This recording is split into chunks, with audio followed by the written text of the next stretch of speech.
first of all, I've started admiring men so much more than women as I've gotten older. I've noticed this, that you've been a little gayer than normal. And I didn't want to shame you, because I'm happy that you're branching out now sexually and you're feeling yourself. No, I admire them more. We're poly, we're bi.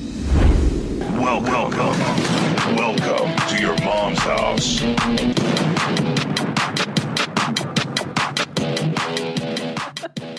This episode of Your Mom's House is brought to you by MacGruber. Spread the word, you friggin' turds. MacGruber is back. After rotting in prison for more than a decade, America's ultimate hero and uber patriot is released to take on one final mission. MacGruber's old nemesis, Brigadier Commander Enos Queeth, is intent on destroying the free world, and the U.S. government knows there is only one man who can stop him. With the help of his old team, Vicky St. Elmo and Dixon Piper, MacGruber sets out to save the day, one throat rip at a time. Classic MacGruber. Absolutely one of the funniest sketches that became such a hilarious movie, and now it's a show again for us. Such amazing people based on the iconic Saturday Night Live sketch and cult classic movie. The Peacock original series stars Will Forte, Kristen Wiig, Ryan Phillippe, Sam Elliott, Lawrence Fishburne, and Billy Zane. Man, they got like the all-star cast. Binge the entire first season of MacGruber now, only on Peacock. Go to peacocktv.com to sign up. This episode of Your Mom's House is brought to you by Sattva. If you have not invested in your sleep, you need to do so by getting our favorite mattress. We have been sleeping on Sattvas for a decade. We have tried them all, and we have never been disappointed. It doesn't matter whether you want like a mattress that you would find in a 5-star hotel, and you get the flagship Sattva luxury firm mattress. If you want a memory foam mattress, and you get the Loom and Leaf, or if you want the Solaire that vibrates and moves up and down and has a zero gravity setting, they're all fantastic. And you deserve to sleep on an amazing mattress and save yourself lots of money. Sattva can deliver just that. Go to Sattva, SAATVA.com/theshit, and you get $200 off any mattress of your choice. Once again, that's Sattva, SAATVA.com/theshit, and get $200 off any mattress of your choice. You're going to love it, I promise. Hello and welcome. This is Your Mom's House. It's so official now. We're coming to you from the White House. Coming to you from the Situation Room. We are in this studio that we have been working on since 2016. And I think if you know what we've been through, I don't think it is unfair to say I'm never going to financially recover from this. This was a stupid idea. This was a stupid idea. We could have stayed in our apartment. Why did we do this? You feel that way? I mean, it's fucking millions of dollars have gone into this. What's different? I don't know. I don't know either. Well, I mean, it is, you know. Yeah, it is. Look, it's one of those things. Well, I guess you just have to be prepared to die. That's kind of how it feels. Well, how many millions have we spent already? I don't want to fucking say it, but it's several. Yeah. Well, it's expensive here in Austin, you know, and the materials and stuff. And fucking Elon Musk. He's the reason. Yeah. Everything was normal. And then he came here. And now everything's not normal. No, I know. Well, you know, it's for the fans. We do this for them. We want to give them a better show every time. Yeah. And if it costs us millions of dollars and we put every penny into it, then so be it. Yeah. Just make sure to go to our donations page. No, I'm super excited. We have been working at this, a whole team of people have for a minute. So a long time. Yeah, I think this studio was supposed to be done initially in the summer. It was. Yeah. It was. They were like August, and I was like, come on. The guy's like, maybe July. No. And I was like, okay. And it is December right now as we record this. You're probably seeing this in January, right? Are they seeing this in January? January. Yeah. January. Day or two before. Day or two before? Mm-hmm. Oh, this is like a New Year episode. Yeah, this is coming out on December 29th. Oh, wow. Oh, wow. Happy New Year. Happy New Year. And Merry Christmas. That's Merry an even Christmas. more important thing to say. Yeah. And it's why you're still employed. Now.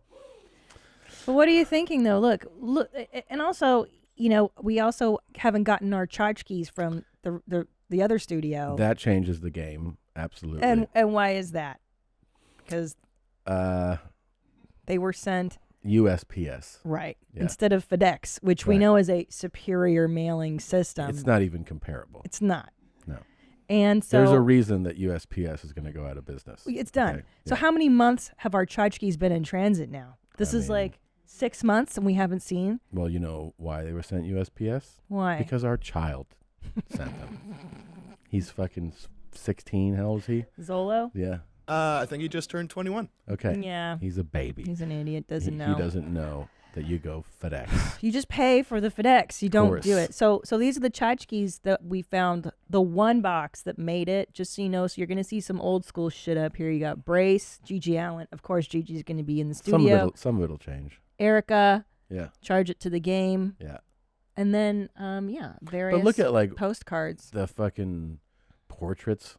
Are on the set. amazing, These are amazing. amazing. I We'll mean, give we you guys a got- tour eventually. Yeah. I mean, we got like the fucking coolest guys ever. The coolest guys ever. Done in like regal. You know, they look like they were the president of Spain or what? That president, the king. Look at those, King of England. These are amazing. Yeah. I know. Oh, Oh fuck, it's so good. yeah. It is really good. And you know what I love about this set? And I know it's a shock to the viewers. Like, you get attached to one way of the show being a certain way, and then, the change is not always welcome when you love something. Yeah.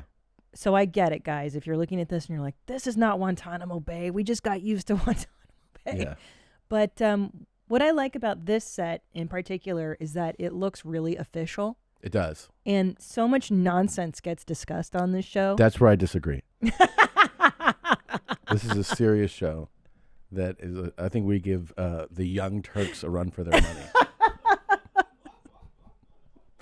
Yeah, no, there's definitely different topics discussed It's here. so great that we have these. The these more you chairs dress are it up, the great. better. Yeah, it's hilarious that Yeah. this is the silliest show on earth, and we like. And we got kind of dressed up today. Well, I did. I wore Yeah. my Etsy jewels for you guys, and I wanted to look nice. It's our Yeah. first day, and you look very handsome. Thank you so much. And you look equally handsome. Is there anything where it's when you call when a lady gets real old, she becomes handsome? Handsome is true. Like a lady who's like 78. That's a handsome. They're like, you look very handsome. Is that real, or is that my imagination? That No, you I think you're call- right. I think that happens. I It's a think handsome I think woman. even the woman almost wants to be called handsome. Stop. You know what I mean? No, at an old age, she's just like, I'm not trying to be hot. You can't. Yeah. Just call me handsome. Like B. Arthur was Yeah. handsome. While handsome is often more used for men, women can also be called handsome. When a woman is described as suggests she is very good looking and also healthy and strong. Handsome is Oh. less likely to be used in a woman who is petite or delicate. That's true. So it is for like a bulkier woman. A huskier broad. Yeah. Cool. A full-figured woman. Cool. Yeah. Cool. Well, Yeah. thanks for calling me handsome. I really appreciate that. You are amongst the most handsome woman I've ever been around. That's how I'm going to start describing you to people who haven't met you. Oh my God. When why? they go, what's she like? I'll be like, really handsome.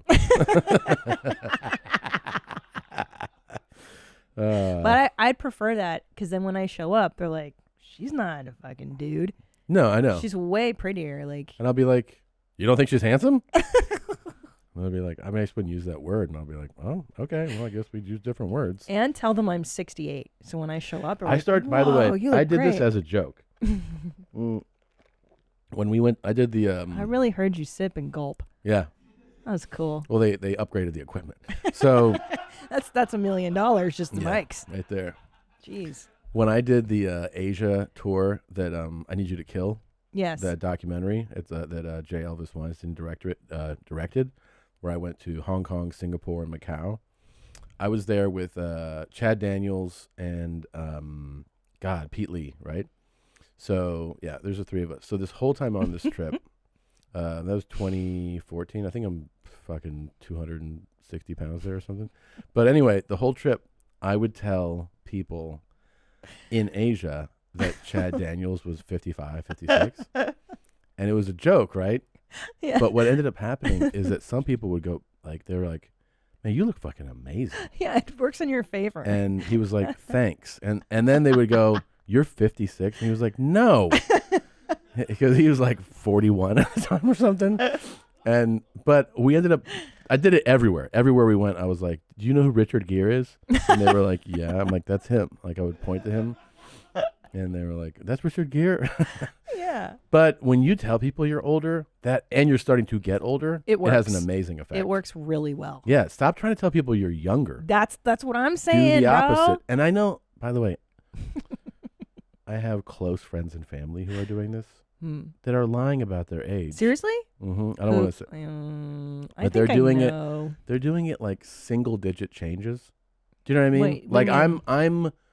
I'm 42 right now, and it's like if I were like, if you saw me introducing or talking to people, and I'm like, oh yeah, I'm 40. And you're like, Oh. why are you telling people you're 40? Yeah. You're 42. Just say it, right? I know Yeah. people who are doing that, like knocking That's a so- year or two off. Well, maybe in their hearts they feel No, maybe they're the fighting pandemic it. they're like robbed of that year, and so you're No. like, I'm gonna be. They don't want to say it. They're like, ugh. They're That's fighting so it. funny. Yeah. I don't have that. Why? Why would you? I don't know why people insist on lying or concealing. It doesn't work. It Very doesn't work. seldom have I met somebody where I'm genuinely surprised. All you should do is your best. That you that's know? all you can do. And the other thing That's is, all you can do. I've learned this in this world. Like, first of all, I've started admiring men so much more than women as I've gotten older. I've noticed this Yeah. that you've been a little gayer than normal, and I didn't Yeah. want to shame you because No. I'm happy that you're branching out now sexually and you're feeling yourself. No, I admire them We're more. poly, we're bi. But here's what because I think I've always been like, man, look how awesome that guy's body is. Yeah, And I realize I won't have it. yeah, But I'm saying is, you get what you get. yeah.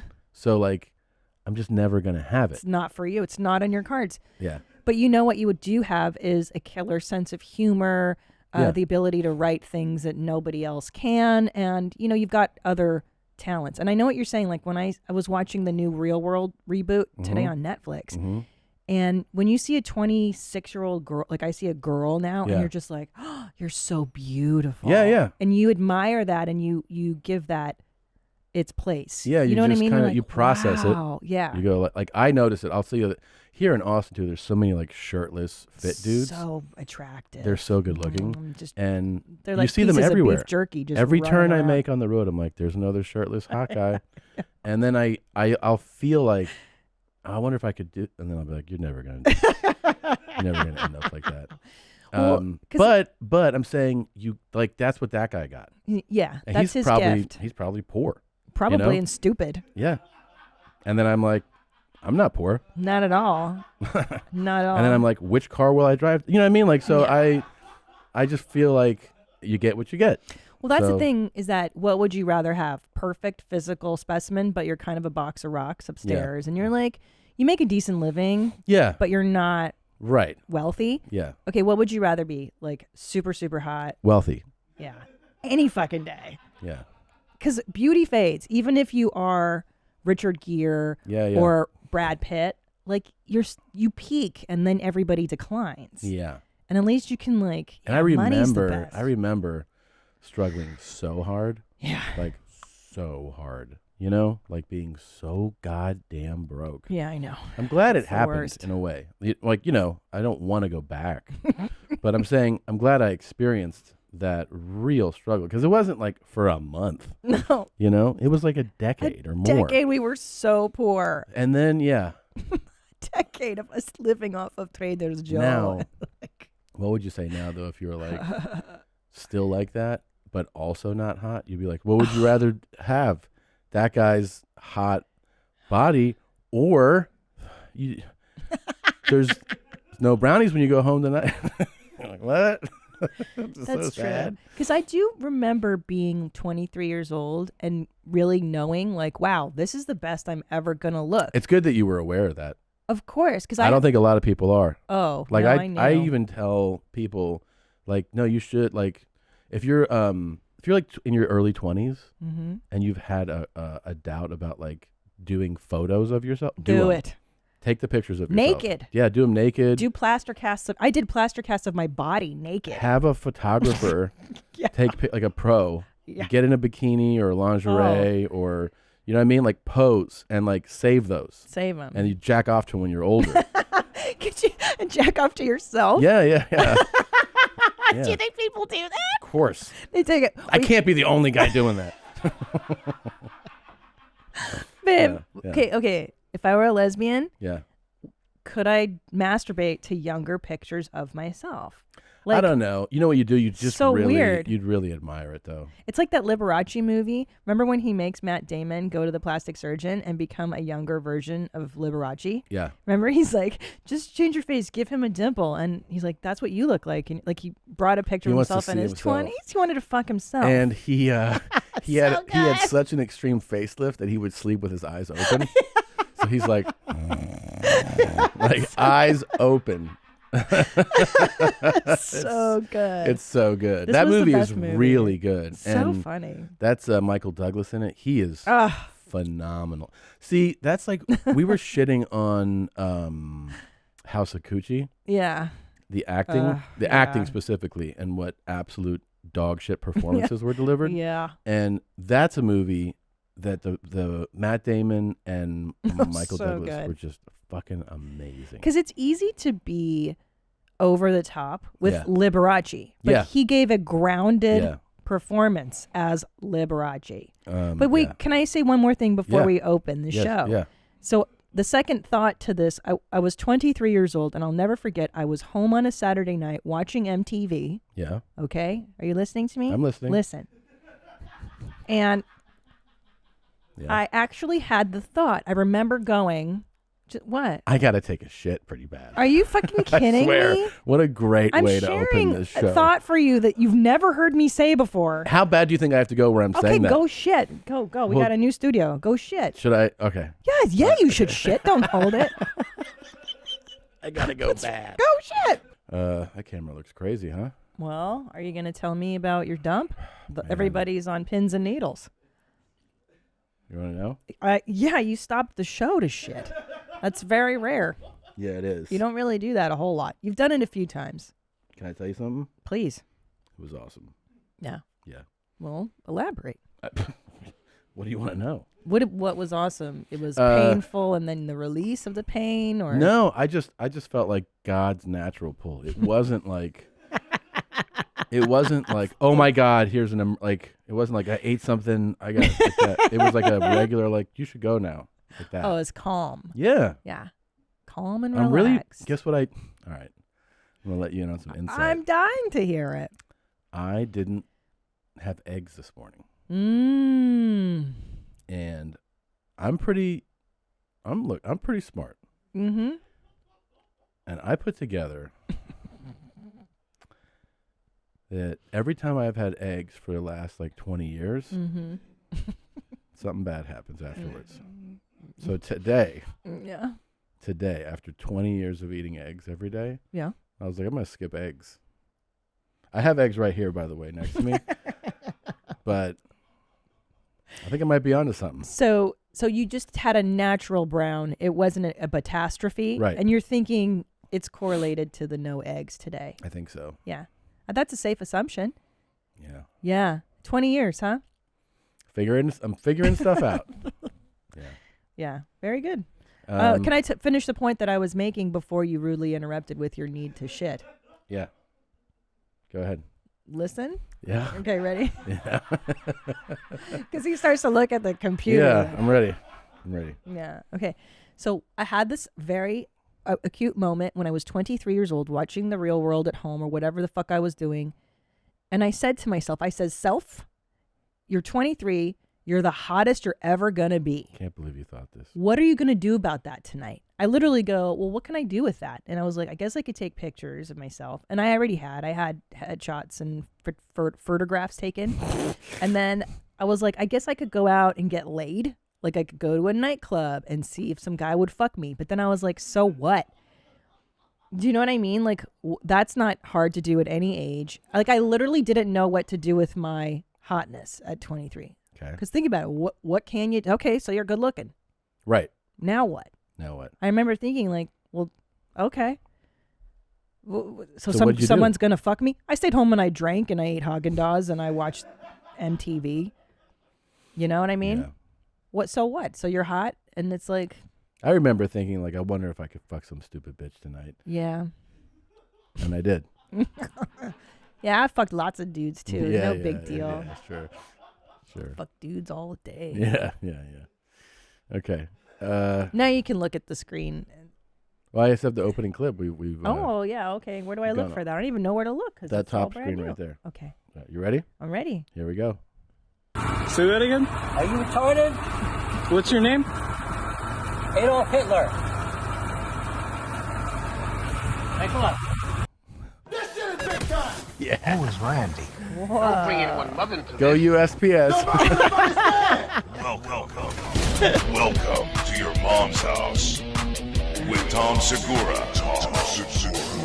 And Christina Pajitsin. Christina Pajitsin. welcome to your mom's house.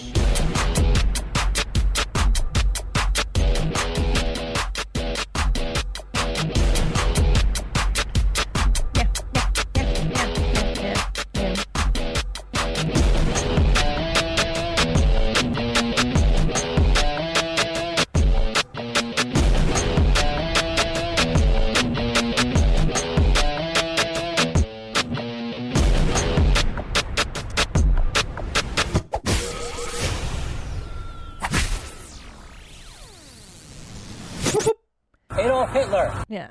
Pretty cool. That's where our fucking knickknacks are in that guy's van. They probably are. Although I think that guy recording is probably kind of a real Larry, you know? Larry? Yeah. Is that a saying? Yeah. A real Larry? Sure. That's cool. I mean, he's kind of a dick, right? Yeah. What does he say to him I don't initially? know. And then he's like, what did you say? Because he must have said something, and then he's recording. Like, I mean, you're an asshole if you He's an asshole. walking around with your fucking camera out anyway. I hate Recording that. every interaction. I hate that so much. Yeah. What a dildo. Yeah. Would you like me to give you a bunch of pictures of me younger and then you could jerk off to them? I was just thinking what would be the ultimate Valentine's Day gift. And maybe I could put a booklet together of old photographs of me that a photographer took. And then you could J or D to 26-year-old Christina. Because you got to F 28-year-old Christina, That's which true. must have been pretty righteous. But now you could relive those good times again. With that booklet? Yeah. I'm kind of thinking that there you are. And you know what would be cool too? Yeah. Is if in like a decade our kids find it and they're like, what's this? Yeah, but you don't have like, unless I'm forgot a whole conversation we had. I don't think Yeah. you have hardcore photographs, right? Oh, no, but I can Photoshop my head or something. Oh, or onto somebody? maybe. Oh. Or I thought you could just J or D to like, I actually have some pretty great headshots with my tetas out more than they Out? normally are. Oh, okay. Just like cleave, Okay. you know? Hey, it's a pretty cool idea. You like it? Sure. Yeah. Okay. Yeah. Will you make me a young Tommy book and then I can J my V to that? Flick your bean to it. Yeah. Brown, brown, brown, Because brown, brown, look, brown, you've brown, been brown. dropping some hot pics on the gram lately Have I? of young Tommy. Well, there's a reason though. You know, I know say what it. the reason is. Yeah. But the response has been very positive from Has it what been? I see. Have I dropped a lot? I thought I dropped one. Well, I liked it. Oh, there he is. There's the guy. And by the way, I rewrote. Ugh. I the whole point of that was actually because I can't believe I used that headshot with that chest hair. I know. But I didn't want to like. I To didn't want to chest say. I thought it was too on the nose to say it, you know. And then everybody's like talking about the headshot. I'm like, no, it's the chest hair. The joke is the Yeah. chest hair. I actually sent that out. Yeah. Like, Yeah, but let me tell you what sets you apart, though, is that all these effing sissy boys, these fuck boys, they're not rocking chest hair. yeah, You know what I'm saying? Yeah, Like some yeah. casting director saw that and was like, "That's a fucking man, bro." that's a 23-year-old I person. know. I know. Yeah. You were very mature for 23. You I mean, were with that chest hair, always- you have to be. Yeah, you can't that's be true. immature. You grew into your chest hair Yeah, fast. Yeah. yeah. You were the first man I ever was with that had that chest hair, boy. Really? Dude, 23-year-old boys don't grow a rug like that. Yeah, it's pretty serious. It was gnarly. I liked it a lot. I though. just now when I look at it, because I laugh, I'm like, I just imagine casting directors getting this, and they're like, Jesus, this guy's chest hair, man. Doesn't he know to cover that up? Yeah. They're fucking lost though, right? Yeah, big time. Big time Stupid loss. bitches. Now look. Yep. You stupid cunt that didn't cast him in Yep. anything. You fucking dumb bitch. Yeah. Stupid bitch. Yep. Don't compliment that Don't bitch. compliment that bitch. God, that one goes in my head so often. It's always there, right? Don't compliment that bitch.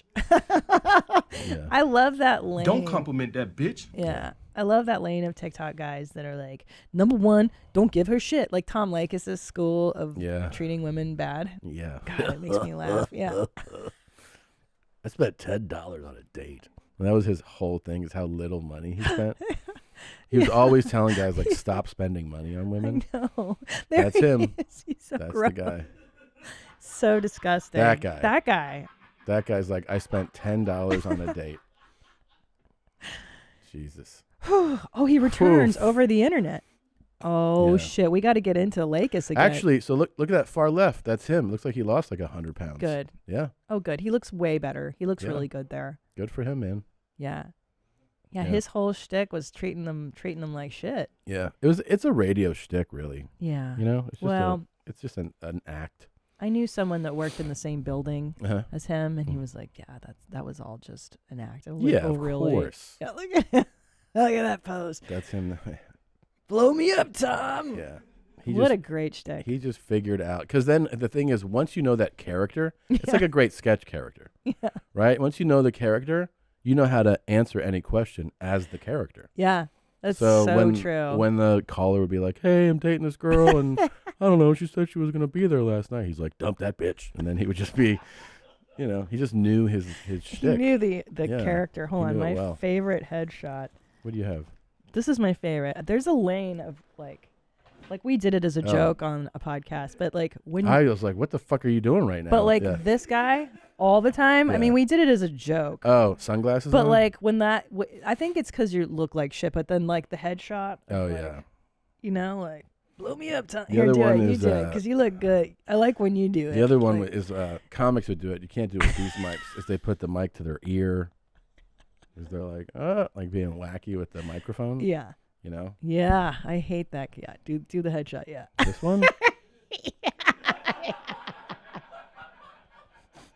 You gotta do headshots like this. Like we should take bad comedian headshots. And then they're like, "That guy's naturally funny. Look at what he did with those sunglasses."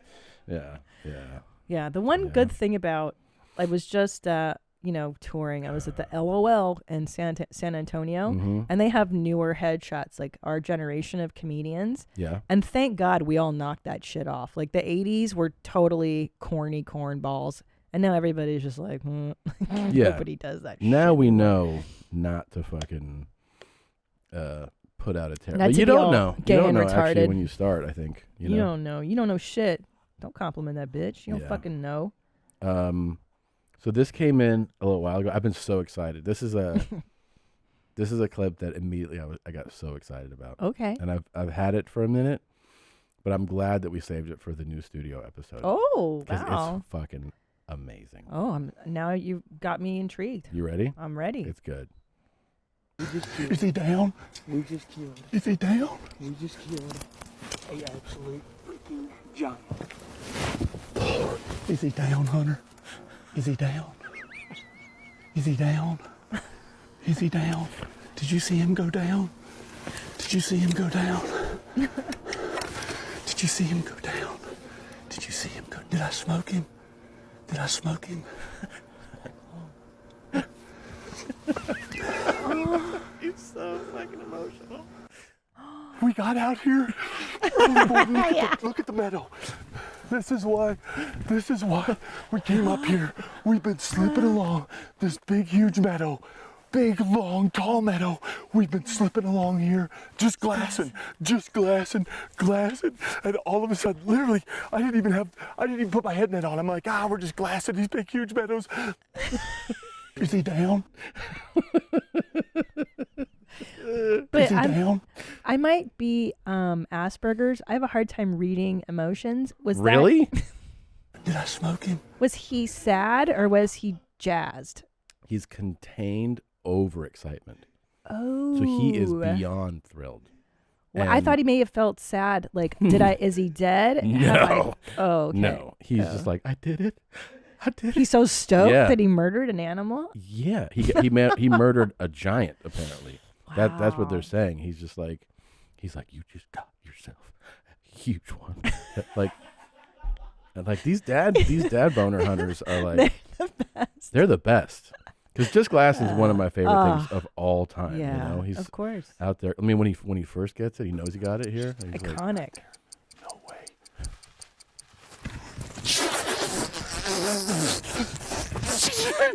Yes! Have you ever seen a moose go down that quick? Holy cow! Holy cow is right. That is awesome. Yeah. That guy's so stoked. Oh man. I mean, then it brought out like the glass and stuff. Just glassing. Glassing. Yeah, that he was exploded. great. But this guy, come on, look at this again. Is he down? Is he down? Is he down? He's so happy. And the guy's like, Is he down, Hunter? Hunter. Is he down? Is he down? Is he down? Did you see him go down? Did you see him go down? I love it. Did you see him go down? Because his hunters, Did you see him? glass Did I and form, smoke him? you know. Did I smoke him? He's so... Yeah, he's gonna come in his pants. Yeah. He cannot believe it. I've never seen so anything stoked. like Hunter sincerity. Like it is so genuine. We got to get into this because I'd like to feel that level of excitement in my life. I know. That level of joy over killing an animal, it Yeah. must feel great. You want to do like a YMH hunting trip? I'd love to do a YMH hunting trip. Yeah. Bro, we're in the state for it now. Let's go. We could hunt in my backyard probably. Don't Yeah. they let you just do whatever you want? Pretty You probably much. have to get a license at Walmart or some shit and Yeah. just shoot stuff. Yeah. It's not that hard here. Not at all, bro. Yeah. We can go right now. Dude, let's hunt. I'd like to know what this feels like. What is he shooting though? Like elk? Well, you have to eat the meat. first one, the glassing guy got a moose. Oh yeah. I got a moose. I don't think that it says in this one. We don't know, but it's something fucking huge. Because I do want to eat the meat if we're gonna cook Yeah, it. of course. I didn't kill it. That's of course. Yeah. We're not gonna hunt, you know. And then just leave it. Gosh. Yeah, armadillos. We're gonna. There's so many. Yeah, let's go after Armadillo meat. a hog. A hog would be dope. Yeah, elk, moose. I got a moose. Got a moose. What else? Yeah, yeah, yeah. He's so fucking excited. What else do you? Oh, this guy. Yeah, But I like him because he's like, yeah, he's so stoked. He's like, is he down? yeah. Is he down? Do it He again. cannot Let's see it believe again. it. I know. Is he it's the down? best. Is he down?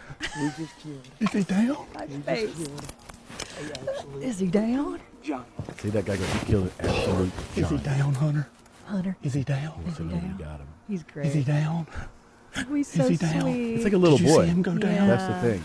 That's the thing is it reverts back to him asking his dad, "Did I Yeah. do it? Aw. Did I do good, Dad? Yeah. Yeah. Is the Yeah. thing dead that I shot?" I mean, Yeah. he uses an arrow, a bow and arrow. That's skill for sure. Yeah. That's I feel like that's a fair-ish fight. Why don't we just go out there with fucking AR-15s though? Just light them up, you know? Out of a helicopter. Yeah, that now you're thinking. Yeah. We'll have those straps that like tie you in. We just, you know, Kill deer that yeah, way. just murder Like a whole Apocalypse family Now. of deer. It's just huge packs of deer dead. What's that make me laugh? There's a helicopter hog hunt. This There right it is. Oh, That's shit. what I'm talking about. A helicopter and an AR-15. Hell yeah, dude. Dude, that is fucking awesome. Yeah, bro. And it's in Texas. Yeah, of course it's in Texas. Everything you want is in Texas. Yeah. Dude, literally anything you want to do, Watch. you can do here. This episode's going to drop and someone's going to be like, I have your whole fucking trip planned. Yep. It's going to Yep. be awesome. Y'all want to shoot some deer? Damn, that's a ram, isn't it? Mm-hmm. What the fuck is this? I don't Yeah. even know my animals well enough to kill them. Oh, they didn't stand a chance. Here's the thing, though. People go, man, that's fucking awesome. That's gnarly. They're like, that's not fair because you have helicopters. And guess what? Yeah. We're people. Yeah. That's People our get advantage. to use our resources. Yeah. If animals get helicopters, like if they start making, then they can fly helicopters too. But I haven't seen a single animal have the ingenuity to develop a helicopter. Yeah. So it's fair. Get off a bridge and make it. Yeah. Yeah. And let me ask you this. Yeah. Let's say you're stuck in the wild and, I don't know, a bear comes up to you and you're like, yeah, but the bear is 9 feet tall and it has huge claws and teeth. You're like, yeah, that's what the bear has. That's the advantage of the bear. I have a helicopter. Mm-hmm. That's my advantage. Mm-hmm. Yeah. Why doesn't he make millions of dollars and buy his own fucking helicopter? Yeah, because he's a fucking idiot bear. Fucking idiot. Yeah. So, no, it is fair. Yeah. It's That's fair. true, Tom. You're right. Yeah. That's true. Oh, man. God, you're so smart. I like when you think about stuff like I this know. for me. Like, look at this fucking, let's imagine you're out in the wild and this bear comes up to you. You're in your Lamborghini. Whoa. In your Lamborghini. Shut! Mate! What? Mate! What happened? That's a little bear. That's not a big bear. Yo, that ripped that guy's door Off the hinges. homie. Yep. And that was not a lot of effort. It was Nope. like, and it looked like a cub. It doesn't look like a full-grown bear. Ripped it. So here's the thing: if you're trying to tell me I don't deserve to use a helicopter when I'm going after that guy, I think you're an asshole. I kind of see your side now. Yeah. You should only hunt with helicopters and AR-15. Yeah. This is It's not cool. So it's fair. Dude, that thing ripped the door clean off. How much force does a bear have? What do you calculate that? Is it force, Nadav? How much Strength? Strength. Or how much force does it take to do that? Yeah, like what is a bear's strength? How is that quantified? That's a good question. Like what's you the know, measurement? You know what other for animal strength? can do that people don't realize? A chimp. Yes, they rip fingers off. I've heard Joe Rogan discuss this. When it comes to pure strength, the grizzly bear can lift over 500 kilograms. I don't know. That's over 1,000 pounds. Yeah. What? That's a car. That's Yeah. a ton. Yeah. Right? 1,000 pounds is a ton, right? No, 2,000 pounds is a ton. Damn. Yeah. In less than 24 hours, our conclusion was grizzly bear is equal to 2.5 to 5 times in human strength. Depending on the human, too, right? Yeah, that's true. Yeah. It can. Okay, what is this? How much force can a bear exert? It can close them. Probably a mouth. 1,200 pounds per square inch, which is certainly enough to trush a human skull or snap the spines of very large prey, like an adult male elk. And do not assume that because a bear is strong and appears clumsy that you can outrun it. That's cool. So they're also Yeah. And you're still making the argument not to use a helicopter. It's fucking insane. Do people eat bear meat? Mm-hmm. Yeah. Understanding taste good? bear weakness. Let's see. Bears are very short-sighted and have very poor That's it. peripheral vision. Hence the reason they stand on their hind legs to get a better view. Oh. They cannot stand erect on a steep grade. Their neck muscles and jaw structure provide more resistance for turning their necks. Yeah, here's the thing, Yeah. man. If you're thinking about fighting a bear, it's not going to work out. Don't. That's obvious. So what they're saying is bad vision, and it's like Yeah. this. Like it can't really. But also that its mouth can crush your skull and rip your fucking spine out of it. Yeah, it's pretty. There are no bears in Texas, right? Yeah. There's no Bears Texas here. bears. Yeah, there's Texas Where bears. in the desert? I don't know. Desert bears? I don't know. There's no definitely here. bears in Texas, No? right? Well, we have we have snakes. We have tons of snakes. Oh yeah. What Yeah. animals do we? What are the predators here? I've heard that there are tigers black that bear. people own. Oh shit! There's Texas bears. Mm-hmm. They weigh 100 to over 350 pounds. Damn. Yeah. Cool. Okay. That's not the big. That's pretty small Black for a bear. bears, yeah. You know, like brown bears and grizzlies are much bigger. Yeah. Yeah. You're a grizzly. I'm pretty much right there. Yeah. Yeah. That is your animal. Hmm? You look so much like a bear. Think so? Yeah. I feel like it. Yeah, you are a bear. Your demeanor, you like scratches. I walked in on you scratching your back against the wall like they do. Babe, what animal am I? I feel like you're you're a bird. A bird. Yeah. You like being perched up high. You do. That's true. I like to live high. I've always lived on like hills You or always go stairs. like this. You always go. Do not do that. Yeah. I do not go like that. Yeah. You're doing it right now. Well, that's because I'm pretending. I'm an ostrich. Oh, I could be an ostrich. Yeah. I have a long, beautiful neck. That you have that look in your eye a lot of times. You I do. do look like an ostrich, actually. Yeah. Let me see. Hold on. That's Ready? I feel like Ready? I feel like I get that Tom, look ready? quite a lot. Very close. I am, but my hair is kind of floofy like an ostrich too. Yeah. Huh. Yeah. Let's do this game. What animal is Nadav? I think he's like a beaver. He's got like a beaver face. Let's see a beaver. Kind of beaver. Okay. No? I see it. I think it's close. Yeah. Maybe one of these.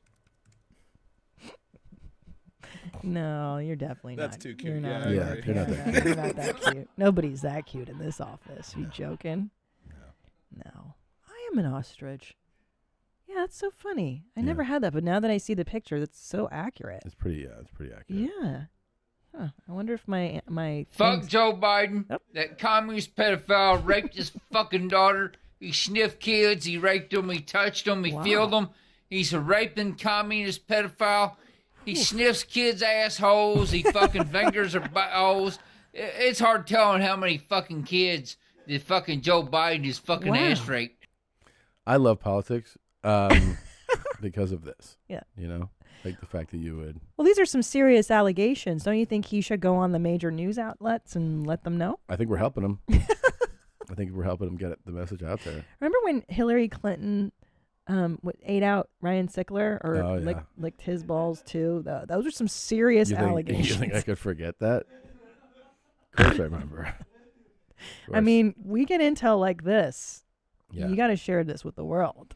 Yeah, I mean, I'm so happy that this guy chose us as to have this exclusive. You know? Breaking news? Yeah. Whew, me too. He's an ass-raping, child-abusing, molesting, communist, pedophile, demon motherfucker, and I hope that fucking pedophile, demon motherfucker Joe Biden burns in hell. Burn in hell, you fucking pedophile, incest, communist, daughter-raping motherfucker. Burn in hell, Joe Biden. Quit calling me a chomo. I'm sorry, didn't we rename these guys? Oh, yeah. Minor attracted people. Maps. Yeah, maps. That got traction. What do you mean? People started talking about that. I've seen that now being discussed by other people. Yeah. People are really considering renaming pedophiles. Yeah, because so many people now are wanting to accommodate everybody. I'm done. And their I'm group, dead. Their new. Well, here's the deal, man, is that the word pedophile, when you think about it, are you listening? Yeah, what's that say? What's that first one say? The flag? What's this flag? We should know what the flag is. Yeah, let's fucking burn it. Yeah. Oh, God. This isn't a pride flag. It represents pedophiles. That's good to know. Yeah, I didn't know they had a flag. Yeah. Good, now I know where to fucking throw a bottle in someone's... Look, and they're attempting to be a part of the Molotov LGBT cocktail. community. So that's good to know. This is super not happening. Yeah, but especially if you're a part of that community, you should know that flag. So you know when someone's trying to, be like, hey, me too, man. You know? Me too. So anyway, the word pedophile, pedo meaning child, philo, Greek meaning love, a lover of children. Yeah. So the word is pretty descriptive. The etymology of the word of what it is already. Clear, yeah. So minor attracted they persons. don't like the stigma attached to that word. Everybody gets all worked up whenever you say it. So right. yeah. So we want to rebrand these poor guys. Mm-hmm. Why? For what? For more acceptance in society? Clearly, this is not happening. They're borrowing a scheme and colors from the Yeah. pride flag. Cool. So it kind of looks, like, oh, that looks like that flag. That's working, is what they're saying. But you should be aware of it.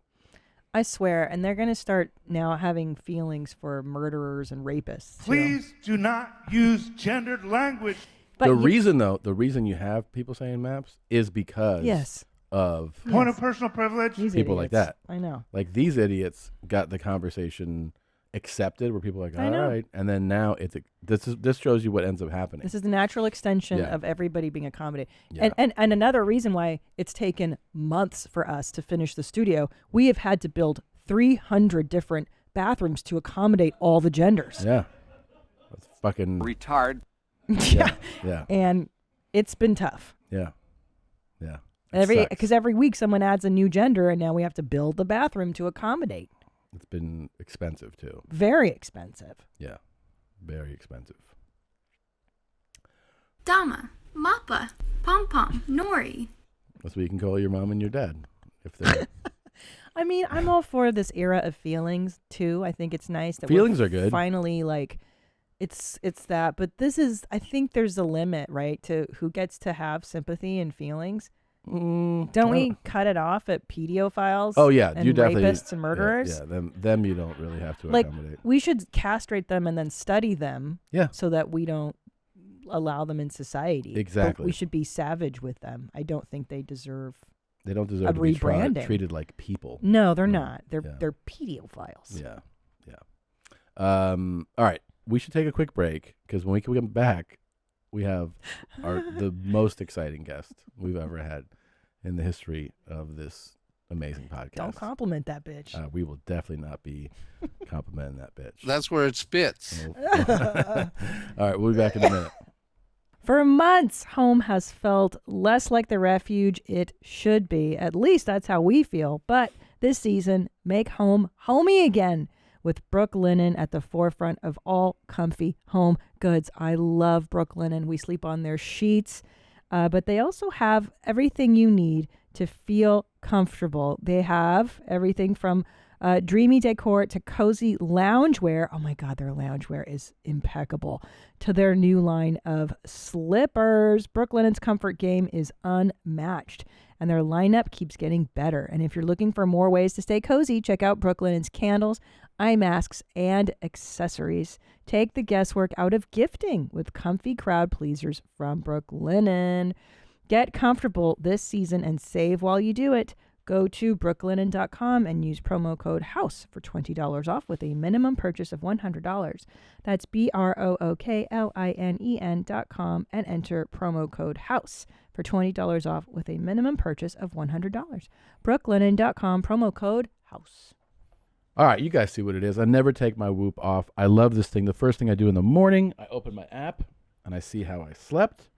Last night, it was 6 hours and 52 minutes. I should have slept more.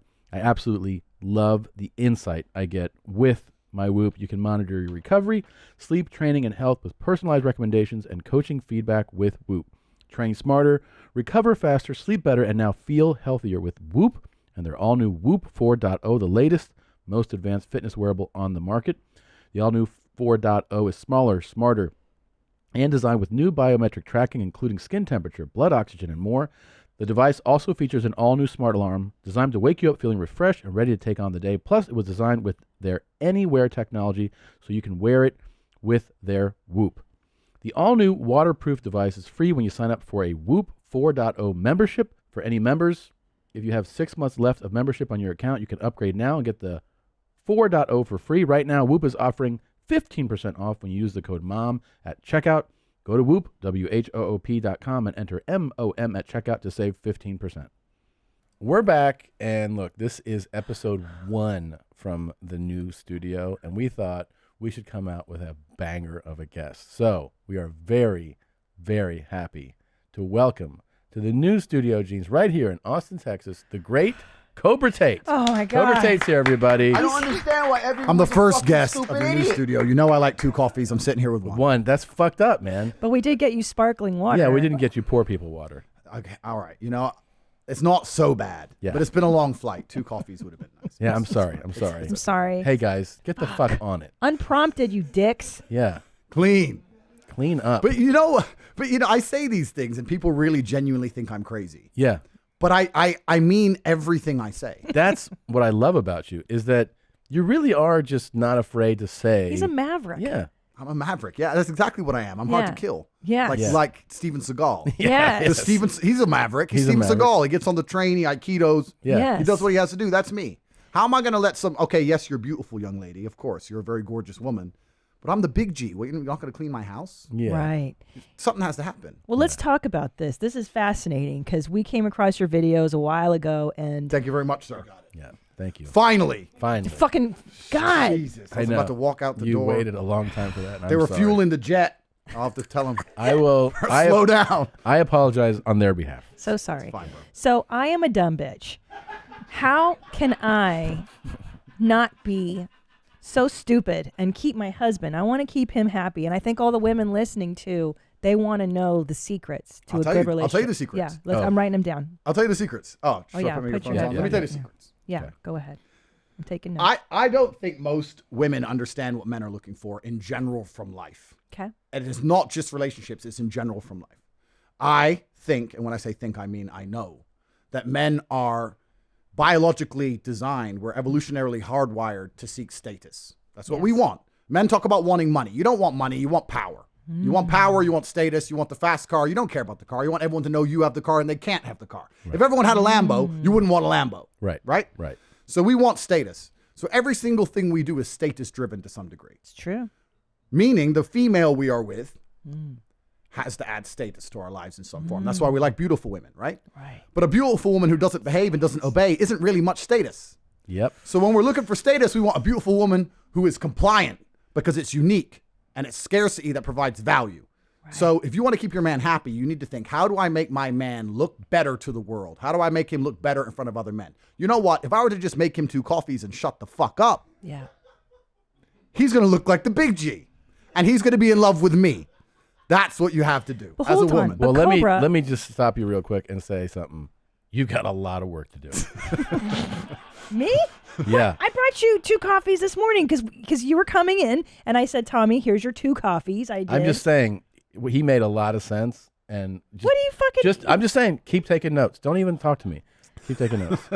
So give me some examples of how I can increase my status, therefore increasing his status. You mentioned the 2 coffees. Now, why do you request that? Let's go through the logic of that. Sure. So, yeah.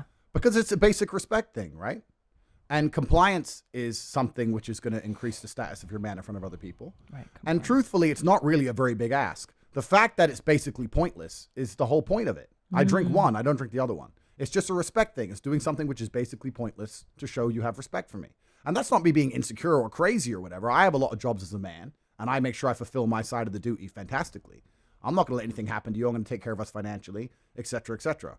So if I do my side of the bargain, I want your side of the bargain, which is I want to feel respected in the household. Okay. So that's cooking meals, I'm assuming. Well, truthfully, I eat out most of the time. Yeah. But this is actually one of the problems I have. I want you guys to feel sorry for me. Maybe with your big channel, we can start a charity and get some money going. Because you know what happens now? What? My life, I'm flying on private jets. I'm eating in all these restaurants. I'm driving all these supercars. And it's very hard for me to find a way for women to show me respect. Because they're just like on the jet, duh. I go to the restaurant, duh. They're in the club, duh. Well, that's what I'm saying. Do you know what I mean? And they're like, and most dudes are happy just get bit pussy. Right. But like, who doesn't want to fuck me? So duh. Right. Duh. So how can she add, and also too, I worry if I am too submissive, will he not respect me? No. Get rid of that. Get rid of that. Get rid of that stupid shit. That won't respect me crap. That's not real. Is that real? Really? You know what? So many women say to me, you're so, Andrew, you know what? You're so rich, but you're smart and you're actually very intelligent. And I know you'd get really bored of a robot. And I'm sitting there thinking, bitch,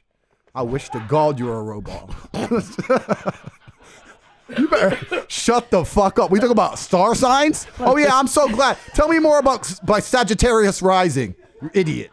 I don't give a fuck. Give me a robot. All men want robots. That's all we want. Yeah. 4 robots, inshallah. Put the Burke on. Yep. What are you talking about? We don't care. 2 coffees. Yeah. That's it. It's nice and easy. There's no such thing as too submissive. There's no such thing. I'm never going to look at a beautiful woman who does everything I say and go, you know what? You do too much of what I say. I want to go get some disagreeable bitch. Yeah, exactly. Wow. On what planet? But Cobra, let me tell you what you're saying. If there's truth to it, and judging by my husband's reaction, listen, we've had world famous comedians sit across from him. He's never spit coffee out of his nose like he just did for you. It's because it's like, you know what it is? Sometimes you see these videos of these guys that are lost, and then they walk into a church, and then the preacher says like the exact right thing from the Bible, and the guy's like, "Oh my God, this is what I needed." I feel the same way right now. I feel like I love to hear that, friend. I love to hear that. Thank you. It's really good to have you here. And speaking if I could be, I don't know, to borrow from them, I think you're kind of speaking the gospel right now. Well, the truth is, you know what's crazy about all of this? Because when people attack my views, what they don't understand is that the relationships I'm describing are not just perfect for the man. Women are absolutely happy serving a man they respect. Women are absolutely happy saying, you know what? I know I have the best man on the planet, and I know I make him happy. Women are happy with that. Yeah, that's true. They're far more happy with that than they are working some fucking career. Yeah. And some garbage. Oh, I have thoughts and opinions and a job. Yeah, shut the fuck up. Have kids, Dumb sit bitch. at home, be quiet, make coffee. Yeah. And it makes everybody happier in the long run. It's good for everyone. I don't know how this is even controversial anymore. Right, but Cobra, might I interject that if women were truly happy doing that for so long, maybe this whole women's lib thing, how did that come about? That's a psyop from the New World Order. They're deliberately trying to turn women against men. They have to divide the peasants. That's the only way the elites can retain control. They turn the blacks against the whites, the Democrats against the Republicans, the women against the men. It's all a psyop, and they do it purposefully. Listen, a revolution is nothing more than men standing in one place and saying this shit has to change. The reason there's no revolution, despite the absolute tyranny we experience here in the Western world, is because most men aren't allowed out the house because their wife will get mad at them. You have to be home at 10 o'clock. Come home. Yeah. You're not allowed out. But what about the kids? Should he be home? Sure, you should be home for your kids. But my point is, you're not going to feel like a king or feel brave enough to go and rebel against the New World Order if you don't even feel in charge of your own house. If you're not a king in your own house, then how are you a king anywhere else, right?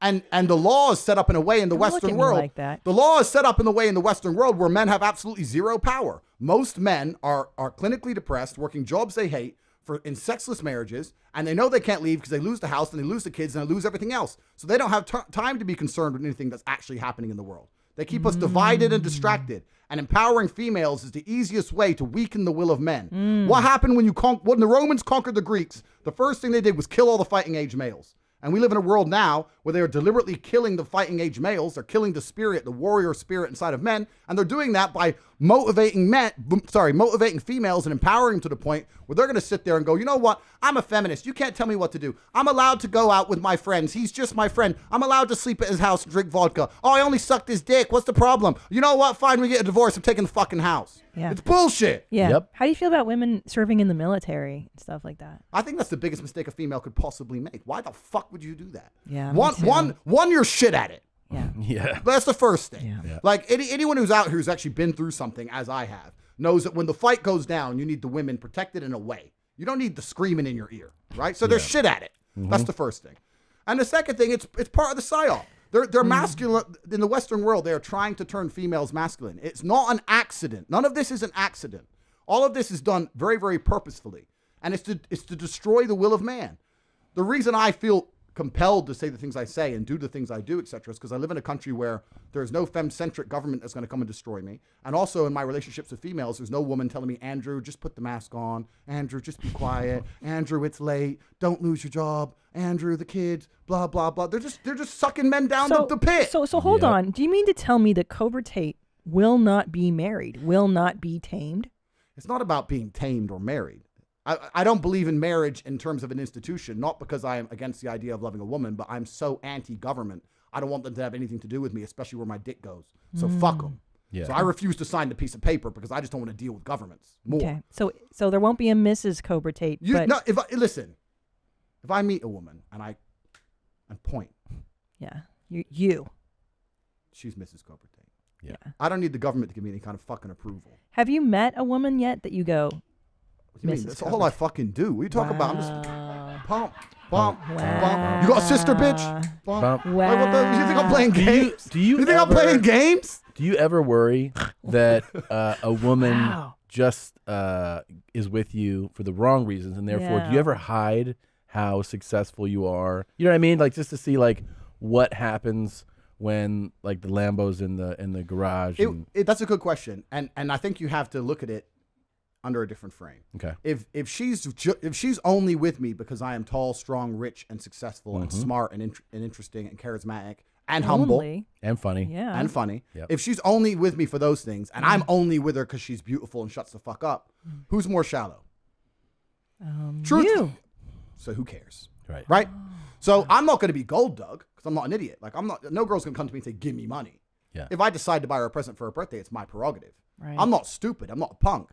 But I think that this whole idea of shallow is kind of hard to define, right? Some go, they're only with you because you're rich and tall and gorgeous. I'm like, well, what the fuck? Yeah. What else are they going to be with me for? Like, Right, duh, right. I'm only with her because she's gorgeous too. Yeah. It's normal. That's human nature. So hold on though. Have you had a serious relationship? I have many concurrent serious relationships wow. as we speak. Are you poly? No, because that means they can talk to other dudes. That's fucking haram.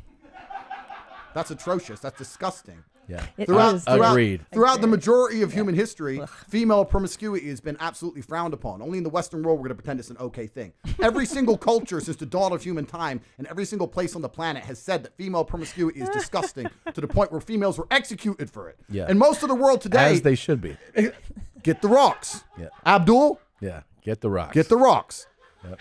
In most of the world today, it's still frowned upon. It's unacceptable. Yeah. Whereas every single king and sultan and sheikh since the dawn of human time had multiple women. Men are allowed multiple women. Women are not allowed multiple men. Because if a woman has multiple men, you cannot ensure paternity. And the modern science of the devil, just because we can work out how the dad is, doesn't mean the actions are acceptable. That's true. Under the will of God. I can walk and have 10 wives behind me. That's perfectly acceptable. So if a hold on. woman has 10 men, it's disgusting. Yeah. Absolutely vile. Yeah. Females should not talk to any man besides her brothers, her father, and the man she's with. If she truly loves me, she should want as much help as possible to cater to me and serve me and make me coffee. She should encourage me to get more wives. Amen. Sounds like Sharia law is your. Wait, so I'm a Christian. Have you ever? What's the longest you've been in a monogamous situation? Monogamous? No. So wait. You mean her being monogamous to me or me being monogamous to her? The latter. Ever happened? Will it ever happen? I don't see the point. I don't see the advantage. Children. I can have children while fucking another bitch. Watch me. But here's the deal, man. But they will drain your finances. Multiple baby mamas. No. He's got it. Nobody drains my finances. I'm the big G. I don't think you understand. You cannot drain the big G's finances. The biggest mistake you could possibly make, the biggest mistake a female could possibly make is trying to go to war with me. She could come and say, please, can I have this? The baby needs diapers, whatever. Maybe. Okay, fine. Maybe. But if you were to, maybe. That little fucker can shit on the floor for free. Yeah. But if you're going to come to me with like a legal letter or something, you're going to get crushed. Decimated. Oh my God. I'm petty. I'm terrified and I'm rich. of you. Yeah. I will do anything it takes to not pay you. I'll go to the jungle. I'll burn it all. I'll sit there broke myself. Everyone's going to starve. I'm that guy. Yeah. Do you ever get sweet with a lady? I'm sweet now. What do you mean I am Do sweet? you ever is there ever like a tender Completely. if I with a lady alone, is there ever a toned down version of this guy? Absolutely. Yeah. Absolutely. It's not that I'm some psycho and I don't believe that men and women should be in love. I'm not saying that. I'm just saying I should be allowed to have a bunch of chicks and do whatever I want, and she should obey. And if she will do that, then I absolutely will love her. Why wouldn't I? Right? Love is a real thing, and love is a beautiful thing. Yeah. Maybe I'm just so full of love I need more than one woman. Maybe. I think that's really the case. And you're such a virile man that hey, you have to lean into the mic more, my love. Sorry. Push it towards you. You're too virile to be tied down. Well, it's just I just don't see the advantage. I really do believe that if any man, this is a red pill most people don't want to accept, but if you were to get any man on the planet and say to him, you have a wife and she loves you and she's going to remain loyal to you and you can still fuck around with other women. Wow. Do you want that? Yes or no? If any man's honest, he's going to say yes. Yes. Oh my God. It's the game. So Yeah, I'm in a fortunate enough situation where I managed to pull it off, right? I don't pull it off with money or anything else. I meet beautiful young ladies who look at me and go, you know what, Andrew, you're such a special individual. You're such an amazing character that I accept. It's like when, all right. Yeah. You like cars, don't you? Yeah. All right. If you buy a McLaren, you accept that half the time it's going to fucking break for no reason. It's just a pain in the ass. If you want something reliable, you get a Toyota. If you want something sexy as fuck that comes with a bunch of problems, you get a McLaren. I'm the McLaren. You chose me, bitch. You are the McLaren. You chose me. Yeah. I'm not going to act like a Toyota. I'm the McLaren. So you're just going to have to accept what comes with me. Yeah. You are a McLaren. That's really good. That's accurate. It's a good analogy. No? It is a really good analogy. I use that to Romanian bitches who don't even speak English. Like, McLaren? I'm like, yes, bitch. McLaren. That's all they shut up. So can I ask you this? Because there's a lot of this is a primarily male audience. Yeah. And a lot of them, they look for guidance. They look to some of the guests that have spectacular careers. A lot of them, are like, hey, I need a little bit of help. Like, I'm a little lost. What's like your advice to a guy who's whatever? He could be coming out of university or in his 30s, but he's like looking for a little direction. How do you start off, get centered to become successful, get money, get bitches? Like, what would you tell them? I can answer that question in so many different ways. There's like 10 different answers I can give. But I think truthfully, in the world we're living in now, I use this analogy a lot. Maybe I overuse it, but you need to find a way to some degree to escape the matrix. And I say the matrix because the matrix, the way it is designed. And you're not just talking shit because you've actually done that. I've escaped the matrix. Yeah. I've literally escaped the matrix in nearly every form. So any form of oppression no longer applies to me. I can't be canceled. No, I can say what I want.